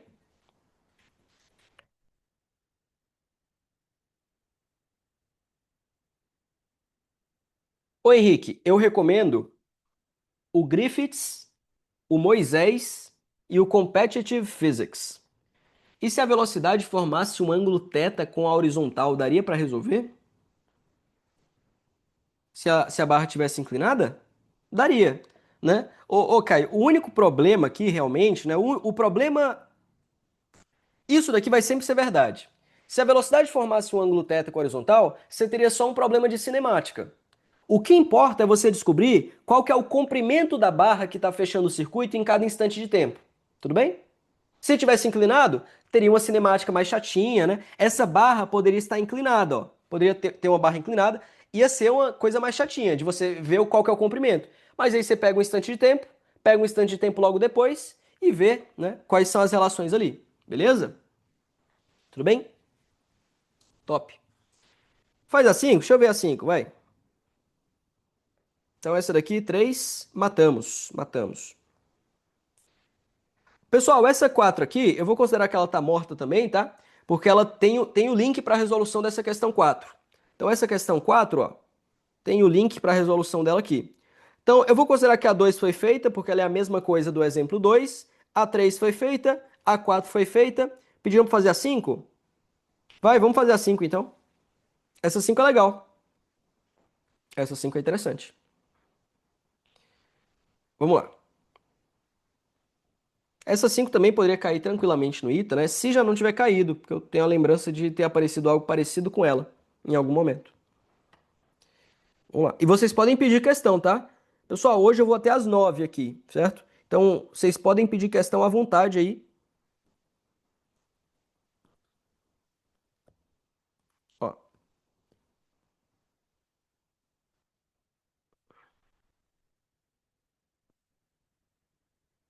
ó. Um conector de cobre de massa Mzinho, partindo do repouso, desliza por duas barras condutoras dispostas a um ângulo alfa com a horizontal, devido à gravidade. Veja a figura. Então o que eu tenho aqui é um plano inclinado, só que esse plano inclinado tem aqui uma barra condutora que está deslizando ali. E eu tenho um campo magnético aqui, cara, que ele faz 90 graus com esse circuitinho. Moçada, o que que acontece quando eu tenho um campo magnético? Vamos lá. Vai ter variação de fluxo nesse caso, sim ou não? Vai ter variação de fluxo, sim ou não? Sim, porque à medida que ela vai caindo, a área vai aumentando. Beleza? A área vai aumentando. E, e aqui não é difícil você perceber, tá? Que se esse cara tem uma velocidade v em um determinado instante, várias coisas podem ser tiradas daqui. Primeiro, quem é a força eletromotriz induzida? Cara, é B vezes o comprimento da barra, que vale L, vezes a velocidade v. Só que a questão é que a velocidade v, ela é variável. Na hora que eu solto a barra, ela começa com velocidade zero. Aí ela começa a cair. Na hora que ela começa a cair, essa velocidade vai aumentando. Tranquilo? Beleza? Moçada, se o fluxo está aumentando, eu vou ter que gerar um campo magnético que está no mesmo sentido do original ou no sentido oposto? Se o campo aumenta, se o fluxo aumenta, no sentido contrário, né? No sentido contrário. Então eu teria que gerar um campo magnético que está nesse sentido. Esse seria o campo magnético induzido. Para eu gerar um campo magnético nesse sentido, para onde que vai estar minha corrente? Vai ter que estar assim, ó. Essa daqui seria a minha corrente elétrica, que passaria pela barra desse jeito. Essa é a corrente elétrica. Como que eu calculo a corrente elétrica? Pô, a corrente elétrica é a força eletromotriz induzida sobre a resistência. Tudo isso eu já fiz hoje, cara. Tudo isso eu já fiz hoje. BLV sobre R, está demonstrado. Mas na hora que esse cara aqui estiver caindo, eu tenho uma corrente elétrica que está se movendo para cá, né? Uma corrente está se movendo para cá. Ele vai sentir uma força para onde? Ó, eu tenho uma corrente elétrica e um campo magnético aqui. Dedos no sentido da corrente e gira no sentido do campo. Esse cara vai sentir uma força magnética para cá, ó. Esse cara vai sentir uma força magnética para cá. Igual a outra vez, cara. Igual o que eu já tinha demonstrado. Quem é essa força magnética? B, I, L. Isso daqui vai dar igual a B quadrado, L quadrado V, dividido por R. Tudo isso daqui eu demonstrei já. É a mesma coisa daqui, ó. Cadê? Tá aqui. Força eletromotriz BLV, corrente BLV sobre R, força B2L2V sobre R. Aqui. Cadê? Força eletromotriz BLV, corrente BLV sobre R, força B2L2V sobre R. Tá? Só que temos que ter cuidado porque a velocidade ela vai, o quê? Vai mudando, certo? Quais são as outras forças que eu tenho aqui? Aí vamos ver o que ele diz, ó. A separação entre as barras é L, já li isso, né?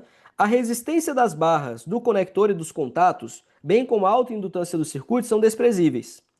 O coeficiente de atrito entre o conector e as barras é 1/2 de tangente de alfa. Determine a velocidade em regime permanente. Bicho, além da força magnética, quais outras forças eu tenho atuando aqui? Pô, além da força magnética, eu tenho a força peso, confere? Eu vou ter a força peso, que vai ter duas componentes. Essa componente aqui vai ser a componente mg seno alfa, e eu vou ter aquela componente, né, ó, na mesma direção aqui do campo, que seria, né? Opa, ela estaria entrando aqui na verdade, né? Fica meio difícil de desenhar. Eu vou desenhar só a normal, vai. Eu teria aqui a força normal, que tem que equilibrar com o mg cosseno alfa. É um plano inclinado, normal. E além disso, tem o quê? Tem o atrito, né? Tem uma força de atrito que vai estar aqui. Não desenhei, mas eu também tenho aqui, ó, para baixo, a componente mg cosseno alfa. Beleza? Então, o que acontece é o seguinte, cara. Quais são as forças que eu tenho? Olha só. A minha força resultante, ela pode ser calculada como sendo mg seno alfa, que está puxando ele para baixo, menos a força magnética. Quem é a força magnética? B2, L2, sobre R, vezes V, menos a força de atrito. Pessoal, a força de atrito aqui, cara, a força de atrito, ela é igual a μ vezes a normal. A normal é igual a mg cosseno alfa. Então, eu vou ter μ mg cosseno alfa. Só que este μ é 1/2 de tangente de alfa. Ele facilitou, né? Eu vou ter 1/2 da tangente de alfa vezes mg cosseno alfa. Isso daqui vai dar 1/2. Cosseno vezes tangente vai dar o seno. 1/2 de mg seno alfa. Então, a força de atrito vai ser 1/2 de mg vezes o seno de alfa. Então, a força resultante, olha que doideira, ela vai ser igual mg seno alfa menos 1/2 de mg seno alfa. Vai dar 1/2 de mg seno alfa. Menos B2L2 sobre R, vezes a velocidade V. Aí entenda o seguinte, cara. Essa força resultante, ela vai gerar uma aceleração. Ela vai gerar uma aceleração. Só que à medida que a velocidade, ou melhor, à medida que ele vai acelerando, a velocidade dele vai aumentando. Só que quando a velocidade dele aumenta, a força resultante, ela vai o quê? Vai diminuindo. Até que chega um momento que a força resultante é quanto? É zero. Oi, fala aí, João. Uma dúvida, fala aí. Deixa eu ver. Essa parte é meio encardida mesmo. Por que o atrito não multiplica por 2?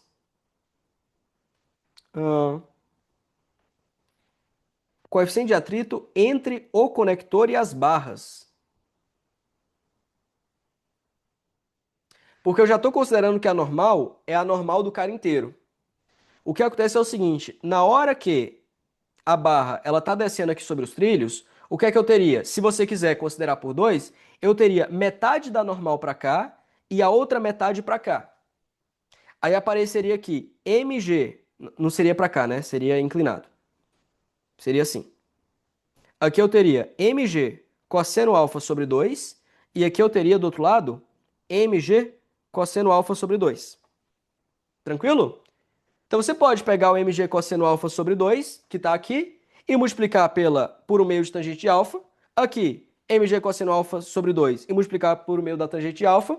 Só que aí você tem que somar, né? Porque eu vou ter os dois caras aqui. É como se eu tivesse aqui um FAT1 e aqui um FAT2. Beleza? A única diferença é que é o quê? Eu considerei que era tudo uma coisa só. Considerei que a normal estava toda concentrada aqui e assim vai. Marum, posso estar considerando isso, posso não estar, tá? Não tem tanta diferença. Mas deu para entender? Que tanto faz se você considerar isso daqui ou isso. No final, na hora que você somar, vai dar a mesma coisa, tanto para normal quanto para o FAT. Fechou? Tudo bem? Esse FAT1 e esse FAT2 vão dar metade desse FAT no meu desenho. De modo que quando você somar os dois, vai dar a mesma coisa. Tranquilinho? Deu para pegar mesmo aqui? Mas foi uma boa pergunta, tá? Foi uma boa pergunta. Beleza? Boa. Show. Vamos lá? Mas enfim, essa velocidade aqui vai aumentando, a força resultante vai diminuindo, chega um momento que a força resultante é zero. Quando a força resultante atingir o valor zero, a aceleração vai atingir o valor zero. Se a aceleração atinge o valor zero, a velocidade não muda mais, porque eu não tenho mais aceleração, não muda mais. E nesse momento, então, eu vou ter atingido a velocidade em regime, também chamada de velocidade terminal. Então, como que eu faço isso? No momento em que a força resultante é zero, eu vou ter 1/2 de mg seno alfa menos B2L2 sobre R vezes a velocidade terminal. É assim que nós chamamos velocidade terminal. Portanto, a velocidade terminal vai ser igual, aí aqui é só fazer umas continhas, né? Eu vou ter mRg seno alfa sobre 2 B2 L2.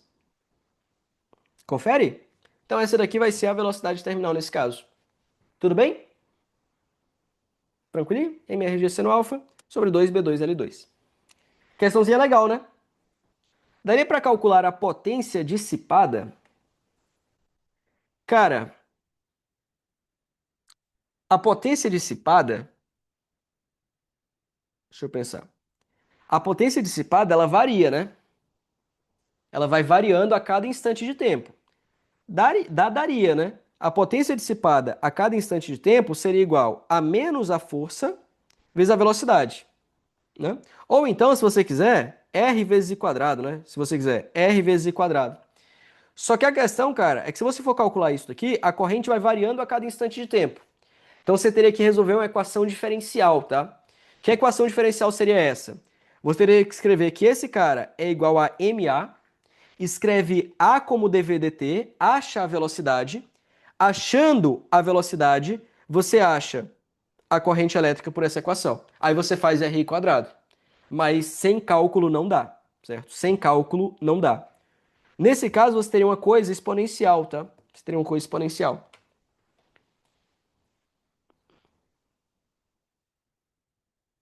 Ah, entendi, certo? Entendi. Depois da velocidade terminal ser atingida, aí a potência é constante. Aí você consegue calcular a potência nesse caso. Mas antes de ser atingida, a potência vai variando, certo? Não sei se era essa a sua pergunta, tá? Mas antes de a velocidade, depois de a velocidade terminal ser atingida, esse cara aqui vai ser uma constante. Aí é só você fazer r vezes i ao quadrado, onde esse i você considera a velocidade terminal. Só que antes de ser atingida a velocidade terminal, aí é uma coisa um pouquinho mais encardida. Tudo bem? Inclusive, é possível você demonstrar que antes de atingir a velocidade terminal, tem alguma demonstração que eu esqueci qual que é agora. Mas eu acho que a variação de energia cinética desse cara, a variação de energia cinética desse cara, é justamente a energia que vai ser dissipada pela resistência. Tem alguma coisa nesse sentido. Beleza? Top. Vamos lá. Questão. Qual questão vocês querem que eu faça agora? A 5 já foi, né? Então eu vou considerar que a 5 já foi também. Qual questão vocês querem? Querem algo específico ou não? Ah, vamos fazer na ordem, né? A gente tá acabando já. Tá. A 6 e a 8, né? Vamos fazer na ordem? Eu acho que vai dar pra fazer todas. Eu acho que dá pra fazer todas. A 8, ela é muito encardida. Tipo, ela é realmente muito difícil e ela tá com um pezinho ali no desfocado, mas tem umas ideias legais. Olha só, o que acontece aqui é o seguinte. Cadê? Um longo solenoide de raio A é alimentado por uma corrente alternada, de modo que o campo dentro dele é cossenoidal e dessa forma. Pessoal, o que acontece aqui é o seguinte. Quando você tem, né? Aí aqui ele já falou o campo, né? Eu tenho aqui então um campo magnético, B de t, que é igual a B0 vezes o cosseno de ômega t. De ômega t. Uma espira circular de raio A sobre 2 e resistência R é colocada dentro do solenoide e coaxial a ele. Então o que ele está dizendo aqui basicamente é o seguinte, ó. Eu tenho aqui, deixa eu ver qual que é a melhor maneira de eu desenhar isso. Eu tenho aqui um solenoide, beleza? Esse solenoide possui um raio A, e dentro do solenoide eu vou ter ali um campo magnético que está, por exemplo, aqui na direção de cima. Uma espira circular de raio A sobre 2 e resistência R é colocada dentro do solenoide e coaxial a ele. Então aqui, ó, eu vou colocar a minha espira dentro do solenoide, coaxial a ele. Então aqui eu vou ter o mesmo eixo, só que o raio dessa espira é A sobre 2. E essa espira tem uma resistência R. Eu quero saber qual que é a corrente induzida na espira. Moçada, olha só. Quem que é o fluxo na espira? É o campo vezes a área. Quem que é o campo? Vai ser igual a B0 cosseno de ômega t. Quem que é a área? Aqui é a área da espira. Π vezes A sobre 2 ao quadrado. Portanto, o fluxo magnético varia com o passar do tempo da seguinte forma. B0 π A quadrado sobre 4 vezes o cosseno de ômega t. Aí aqui não tem jeito, cara. Aqui não tem jeito. Você pode fazer uma associação com o MHS e tal, mas para você achar a força eletromotriz induzida, você vai ter que fazer a derivada do fluxo com o passar do tempo. Não tem o que fazer. Mas se você não sabe muito bem derivada, não tem problema. Eu vou ter uma coisa assim, ó. A derivada do cosseno, colocar assim, a derivada com respeito ao tempo do cosseno de ômega t é igual. A derivada do cosseno é menos o seno de ômega t. Só que como eu estou derivando em relação ao tempo e aqui dentro eu tenho ômega vezes t, eu tenho que multiplicar por ômega. É uma coisinha chamada regra da cadeia. Beleza? Então essa continha vai ficar assim, ó. Eu vou ter B0, π, a quadrado sobre 4. A derivada do cosseno vai aparecer aqui, ó. Ômega vezes o seno de ômega t. E quem que é a derivada do seno? A derivada do seno é o cosseno. O sinal não importa tanto, tá, pessoal? O que importa é você conhecer essas propriedades, porque elas aparecem, elas são importantes e elas aparecem no ITA. Já caiu questão no ITA que você precisava saber disso daqui. É uma derivada muito básica. Né? É a mesma coisa, pô, não cai derivada no ITA? Depende, né? Isso daqui é uma coisa que você pode memorizar ali, pode fazer uma analogia com o MHS e tal, mas cai MHS no ITA, e MHS muitas vezes você precisa fazer isso. Em uma questão de eletromagnetismo do ITA 2021, 2021, caiu uma questão que precisava saber essa derivada. Beleza? Não tem jeito. Mas tudo bem, essa daqui é a força eletromotriz induzida então. Ele quer a corrente, né? A corrente elétrica é só você pegar a força eletromotriz induzida e dividir pela resistência. Isso aqui vai dar assim, ó. B0 ômega πa quadrado sobre 4R vezes o seno de ômega t. Essa daqui é a resposta final. Essa é a corrente elétrica induzida. Tranquilo? Tudo bem? De boa? Pô, tem que derivar ali, né? Mas fora isso, é uma questãozinha tranquila, né? Entre aspas, tranquila. Beleza ou não? Tudo bem? Show. Vamos para a penúltima? Show. Vamos para a próxima.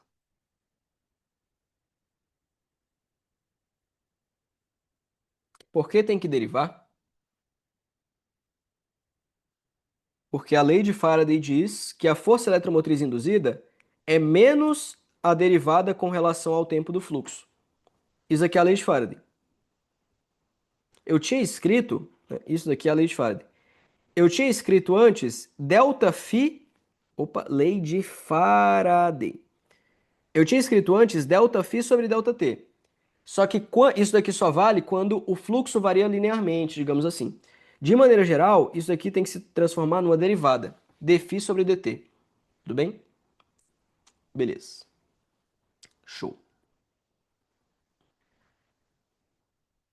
Boa. Ó, vamos fazer agora essa 7. Essa 7 aqui ela é legal, tá? Essa 7 ela é mais legalzinha, viu? Olha o que esse cara tá falando na questão 7. Um solenoide longo tem N espiras por unidade de comprimento e conduz uma corrente I igual a I0 seno de ômega t. O sinal negativo, ô Marum, ele também vem da lei de Faraday, que vem por conta da lei de Lenz. Mas assim, sendo bem sincero, não precisa se preocupar com ele não. Só pega o módulo e Brasil. Tranquilo? Ó, aí se liga assim. O que eu vou ter é o seguinte. Como eu tenho um solenoide aqui, o campo magnético gerado por esse solenoide é calculado como sendo μ0 vezes N vezes I. Esse N é o número de voltas por comprimento. Como esse I varia com o tempo, o campo magnético também varia. Então, o campo magnético gerado por esse solenoide varia com o passar do tempo com essa expressão. Esse campo magnético aqui, então, ele está mudando, ele está variando com o passar do tempo. Uma bobina com N espiras e área A está montada dentro do solenoide e é livre para girar em torno do seu diâmetro, que é perpendicular ao eixo do solenoide. A bobina gira com velocidade angular ômega e no instante t igual a zero, o eixo da bobina coincide com o eixo do solenoide. Coincide com o eixo do solenoide, como mostrado na figura. eu quero saber a fé induzida na espira com o passar do tempo. Cara, o que acontece aqui é o seguinte, ó. Se você for ver bem, isso daqui eu tinha até falado errado, tá? Isso que ele está representando é a corrente elétrica. Isso que ele está representando é a corrente elétrica do solenoide. Essa corrente elétrica, ela está entrando por baixo e saindo por cima, de modo que o campo magnético gerado pelo solenoide, que varia com o passar do tempo, ele está nessa direção. Entra por baixo e sai por cima, eu tenho um campo para cá, né? Faz a regra da mão direita aí. Então, este cara é o campo magnético do solenoide de função do tempo. Mas além disso, eu tenho essa espira, né, se movimentando. Se você tem, então, uma vista lateral, cara, se você tem uma vista lateral, vai ficar uma coisa meio encardida de mostrar aqui, né? Como que eu posso mostrar isso? Eu tenho a espira para cá, né? Aí uma hora ela vai virar. É uma coisa um pouquinho chata de mostrar, talvez. Mas o que acontece é o seguinte. Eu tenho a espira inicialmente nessa posição aqui, né? E o vetor normal da espira vai estar aqui no sentido do campo. Então isso daqui, cara, seria a reta normal. Isso daqui seria a reta normal. Beleza? A espira nesse instante inicial. A visão por cima, caramba, a visão por cima fica bom, é verdade. Se eu olhar na visão por cima, eu vou ter uma coisa assim, ó. Eu vou ver essa partezinha aqui da espira, né, ó. Vou ver essa partezinha aqui da espira. Inicialmente assim. Inicialmente assim. E eu vou ter um campo magnético que está atravessando ela neste sentido aqui, ó. Está atravessando nesse sentido. Beleza? Só que o que acontece é que esse cara começa a girar, né? Esse cara, ele começa a girar, não vou me preocupar muito com o sentido, tá? Mas ele começa a girar, por exemplo, nesse sentido. De modo que isso daqui é o que acontece no instante t igual a zero. Em um instante de tempo genérico, esse cara girou um certo tanto. Então ele vai estar, por exemplo, nessa posição aqui, ó. Quanto que ele girou? Ele girou um certo ângulo bem aqui, que é calculado como sendo ômega-t. Esse ômega-t também vai aparecer bem aqui. Houve variação do fluxo? Houve. Porque a questão é a seguinte, o fluxo ele é calculado como sendo o campo vezes a área da espira. Nesse caso, a área permanece constante, tá? Vou colocar assim, π, a espira tem raio R? Não. Π vezes A, ele diz que a espira tem área A, então B vezes A, vezes o cosseno desse ângulozinho aqui, ó, que é o ângulo formado, opa, não é desse ângulo não, né? É o ângulo formado entre a direção normal da espira e o campo magnético. Então seria esse ângulozinho bem aqui, ó. Esse ângulozinho bem aqui. Só que a questão é que esse ângulo também é igual a ômega-t. Por quê? Porque se esse cara é ômega-t, esse daqui vai ser 90 menos ômega-t. Como a normal é perpendicular, esse cara tem que ser ômega-t. Então aqui eu vou ter B vezes A vezes o cosseno do ângulo θ, que nesse caso é igual a ômega-t. Quem que é o campo? μ0, colocar de verde, vai. Aqui eu vou ter o campo μ0, n e 0, seno de ômega-t. A área é A. E aqui vai aparecer o cosseno de ômega-t. Vai aparecer aqui o cosseno de ômega-t. Opa, tranquilo? Beleza? Então, esse fluxo, com o passar do tempo, ele varia da seguinte forma. μ0, n e 0, A, seno de ômega-t, cosseno de ômega-t. Pode derivar de cara? Pode. Mas que tal a gente fazer uma coisinha melhor? Vamos multiplicar e dividir por 2. Quando eu multiplico e divido por 2, cara, esse camarada que aparece aqui, ó, ele vira um cara conhecido. Quem que é 2 seno de ômega-t, cosseno de ômega-t? Opa, isso daqui vai ficar μ0, n e 0 vezes A, sobre 2. E esse cara vai aparecer assim, ó, é o seno de 2 ômega-t. É o arco duplo. E agora a derivada fica muito fácil, né? Quem é a derivada desse cara?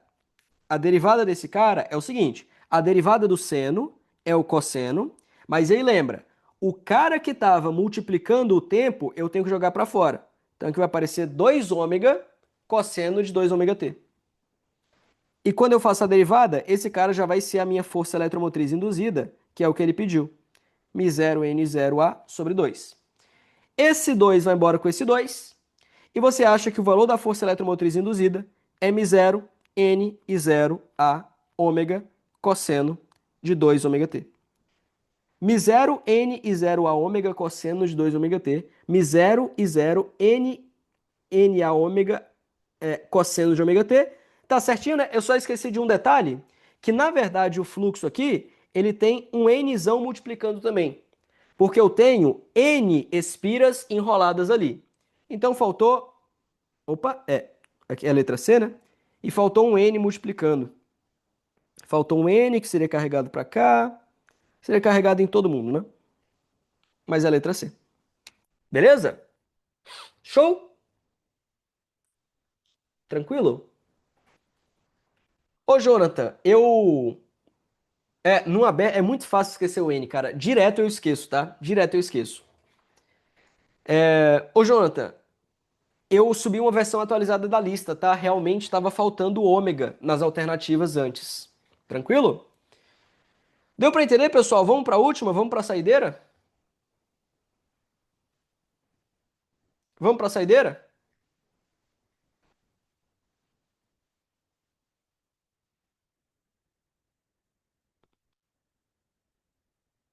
Por que você teve que considerar normal nesse caso? Você sempre considera normal. Por definição, você sempre considera normal. Ó, a gente sempre mediu esse ângulo θ com relação a normal. Tudo bem? Beleza? O sentido do campo é aquele mesmo? Deixa eu ver. Isso não vai mudar a resposta, né? Mas. Esse é o sentido do campo, sim. A corrente elétrica está entrando por baixo e saindo por cima, não é? Entra por baixo, sai por cima. É isso mesmo. Beleza? Show. Tranquilo? Por que o fluxo afeta só uma espira de cada vez ao invés de todas as n de uma vez? Por que precisa multiplicar por n? Deixa eu pensar se tem uma resposta fácil para essa pergunta.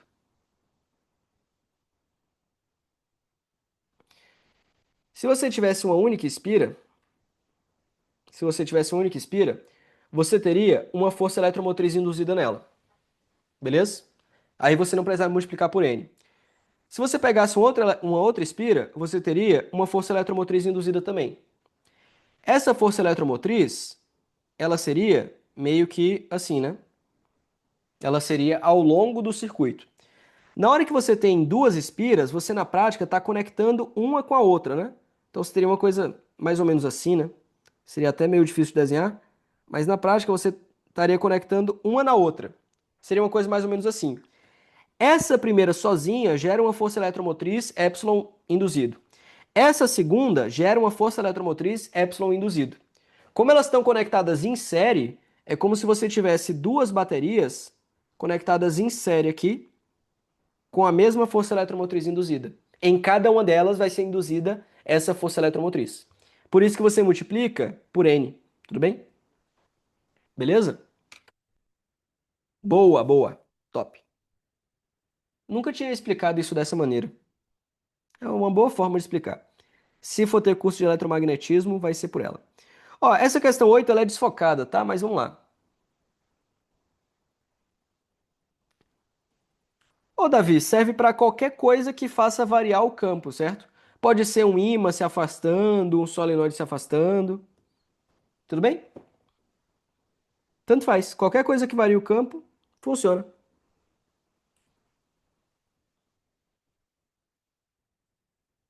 Com certeza, Jonathan. Com certeza, viu? Pô, com certeza, cara. Essa lista aqui não tava fácil, não. Tava complicadinho. Eu diria que tá até mais do que embasado, viu?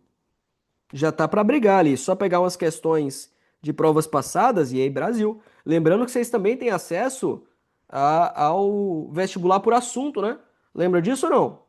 Vocês têm acesso aqui, ó, ao vestibular por assunto. Cadê? Vestibular por assunto, ó. Então, Faz a lista, depois lança aqui, vamos ver onde é que tá. Indução eletromagnética tá em qual página? Página 49? Vamos lá para a página 49, então?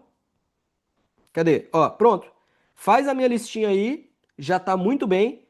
Mete aqui, ó, as questões do ITA, e é isso, cara. E é isso, ó. Tranquilo. Ó, cara, se você fez as questões da lista, essa daqui, pô, trivial, velho. Essa questão aqui é trivial. Essa daqui eu resolvi ela, uma parecida na live de indutores, mas ela é um pouquinho mais complicada, tá? Essa daqui é uma questão difícil, é uma questão complicadinha, tá? Essa daqui, se você usar a ideia de projetar a área, é tranquila também, certo? E as outras, as que têm caído ultimamente, cara, são muito fáceis. Certo? Qual é mais difícil, Sarajevo ou Ita? Acho que não faz sentido comparar os dois, certo? Olha só.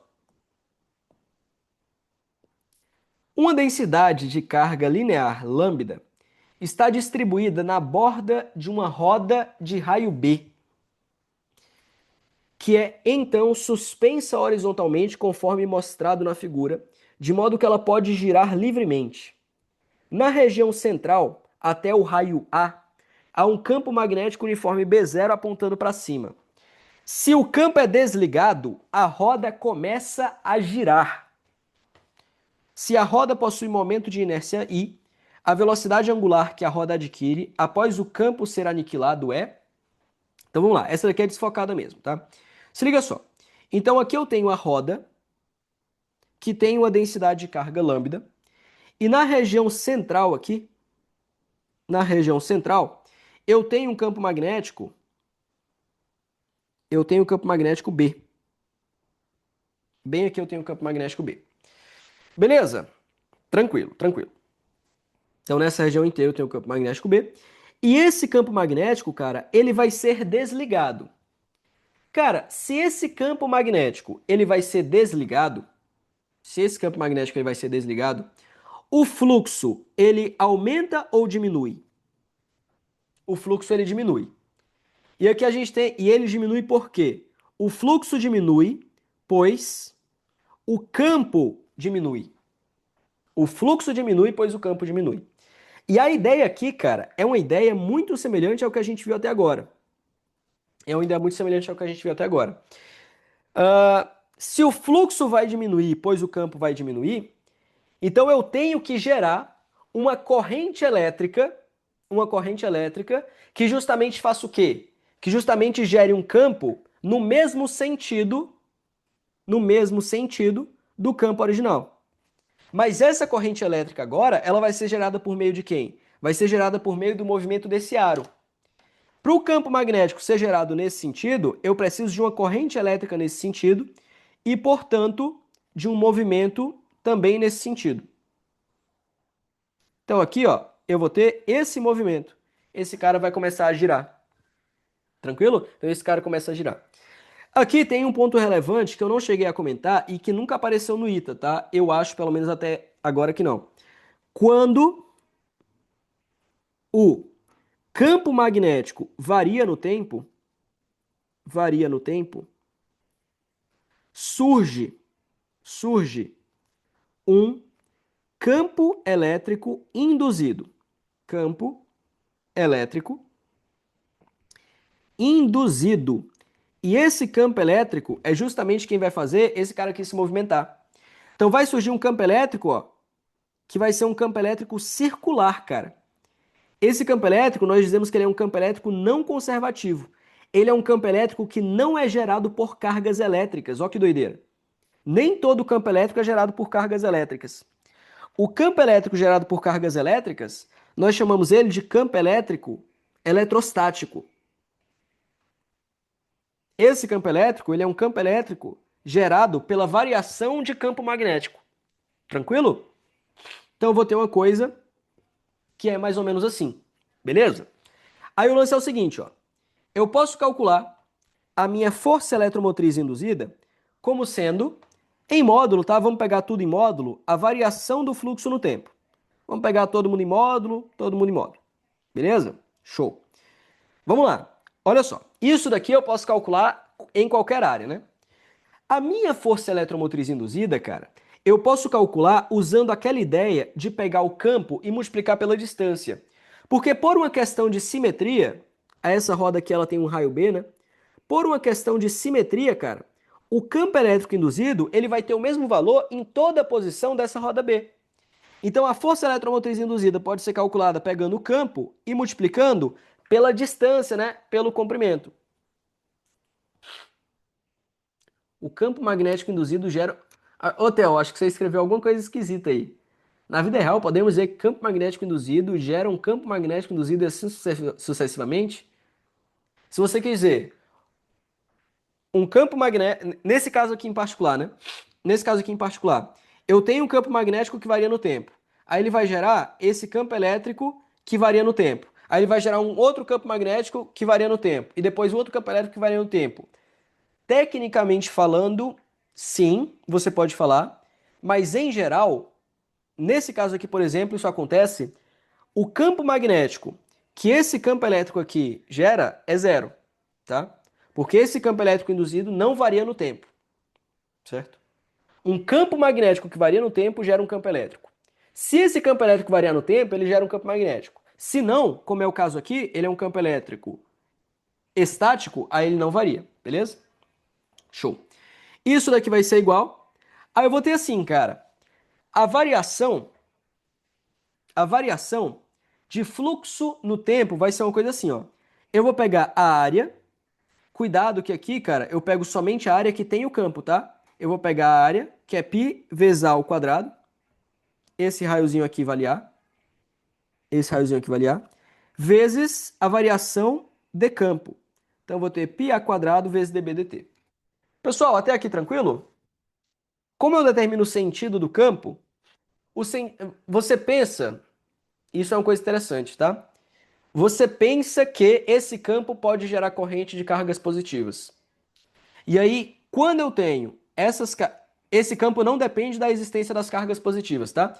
Mas se eu tenho esse anel de cargas, o campo induzido, como eu estou desligando o campo original, eu estou diminuindo ele, o campo induzido tem que ter o mesmo sentido do campo original. Então, para eu gerar esse campo induzido, eu preciso de uma corrente elétrica nesse sentido aqui. Então, essa densidade de cargas tem que girar também nesse sentido e o campo elétrico também tem que girar nesse sentido. Tudo bem? Boa. Mas mesmo que eu não tivesse essa rotação de cargas aqui, o campo elétrico já existiria. Porque a roda começa a girar, não existe apenas uma movimentação das cargas. Eu acho que ele falou em algum lugar aqui, ó. É... Tudo bem, certo. Ele não falou aqui, ok? Mas você considera que esse cara aqui é um isolante. Então as cargas elas estão fixas nele, de modo que elas não têm liberdade de movimento para simplesmente começar a girar uma corrente aqui. Então esse daqui é um anel isolante, as cargas estão incrustadas nesse anel. Se as cargas sentem força, o anel também sente. Tudo bem? Dilatação térmica do corpo aumenta seu fluxo magnético? Teoricamente sim, certo? Teoricamente sim. Então eu vou ter essa ideia aqui, tranquilo? Fechou, fechou. Isso daqui então, você deixa guardado por um instantinho. Aí agora entra uma coisa que é o charme da questão, cara. Que é o charme da questão. Em cada pontinho, então esse aqui seria o passo de número 1. O charme da questão é esse, ó. Em cada pontinho, você vai ter uma carga ΔQ que pode ser calculada como sendo lambda vezes o pedacinho de comprimento que eu tenho ali. E essa carga ΔQ, ela vai sentir uma força elétrica para cá. Como que vai ser essa força elétrica que ela vai sentir? Vai ser a carga vezes o campo elétrico. Mas como eu estou interessado em uma rotação, essa força elétrica, por sua vez, vai gerar um torque nesse sentido aqui. Quem que vai ser? Né? Quem que vai ser, então? O seguinte. Quem que vai ser o pequeno torque? O pequeno torque, chamar assim, d tal, isso aqui é o torque, gerado por conta dessa pequena carga aqui. Vai ser igual a força elétrica vezes a distância. Quem que é a distância? Opa, a distância até aquele ponto é B. Então vai ser a força vezes o braço, B. Isso daqui vai dar igual. Vamos lá. Eu vou ter assim, ó. ΔQ é lambda ΔL vezes o campo E vezes a distância B. Só que isso daqui, cara, para eu achar o torque total, basta eu fazer a soma de todos os pequenos torques, porque cada carguinha aqui vai sentir esse torque. Então, o torque total no anel vai ser a soma desses pequenos torques, né? Então, vamos lá, eu vou ter assim, ó. Isso daqui vai ser a soma de lambda e B vezes delta L. Esses caras todos são constantes, então eu vou ter lambda EB vezes a soma de delta L. A soma de delta L é simplesmente quem? 2πb. 2πb. Então você vai encontrar que o torque total da força elétrica é igual ao seguinte, ó. O torque total da força elétrica vai ser igual a eu vou ter 2 lambda, não, 2π lambda, 2π lambda e b quadrado. Não é isso? Esse cara é o torque total, né? Beleza? Seria tipo dq e d tal. Isso, é exatamente isso, tá? Eu só tô evitando fazer integrais aqui pro pessoal continuar comigo, porque já saiu um pessoal, né? Tem 36 agora. Mas é isso, tá? É como se fosse uma integral. Na verdade é exatamente uma integral, beleza? Fechou? Fechou. Só que esse campo, cara, note o seguinte, ó.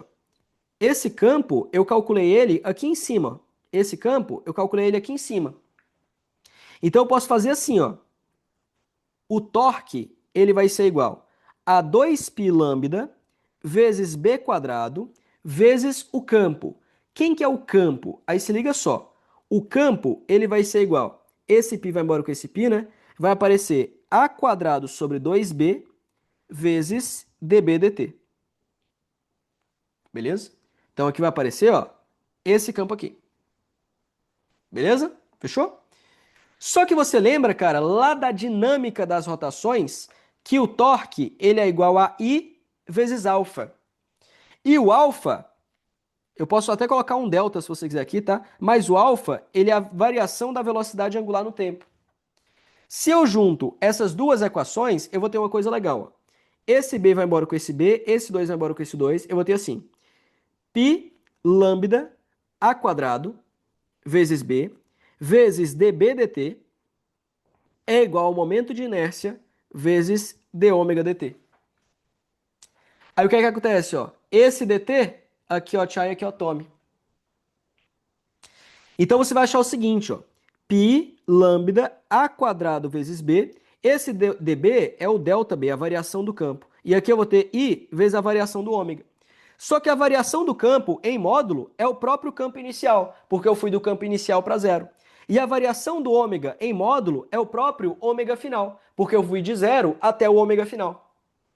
Então você conclui aqui que o ômega final ele vai ser igual a π lambda a quadrado bzinho b0 sobre isão. E essa é a resposta final. Pô, questãozinha bonita, né? Ele é gerado em todos os pontos do espaço, certo? Em todos os pontos. Não só nessa região, como eu também vou ter campo aqui, aqui, aqui e assim vai. Tudo bem? Em todos os pontos do espaço vai ser gerado um campo elétrico circular. Beleza? Todo mundo aqui, teoricamente, tá? Eu tô pegando em módulo, certo? Vou pegar aqui em módulo porque eu tô cansado de pegar o sinal. Beleza? Pô, questão da hora, né? Questão da hora. Caramba, essa daqui foi foda. Essa questão é muito bonita, tá? Ela é uma questão do Griffiths que eu adaptei. Ela é uma questão do Griffiths que eu adaptei um pouquinho, certo? No Griffiths ele pediu o momento angular. Mas aqui eu peguei o ômega. Lá foi produtiva, né? Pois é, a gente fez todas as questõezinhas aí, né? Só faltou a primeira, mas sendo sincero, se você viu tudo que a gente viu até agora, a primeira, pode mostrar como ficaria com o cálculo, ficaria a mesma coisa, certo? Seria a mesma coisa. A única diferença é que no lugar de um somatório, você teria um integral e só isso. A única coisa, literalmente a única coisa que mudaria é no lugar do delta, você teria um d e no lugar do somatório você teria um integral. Só isso. Tudo bem? Beleza?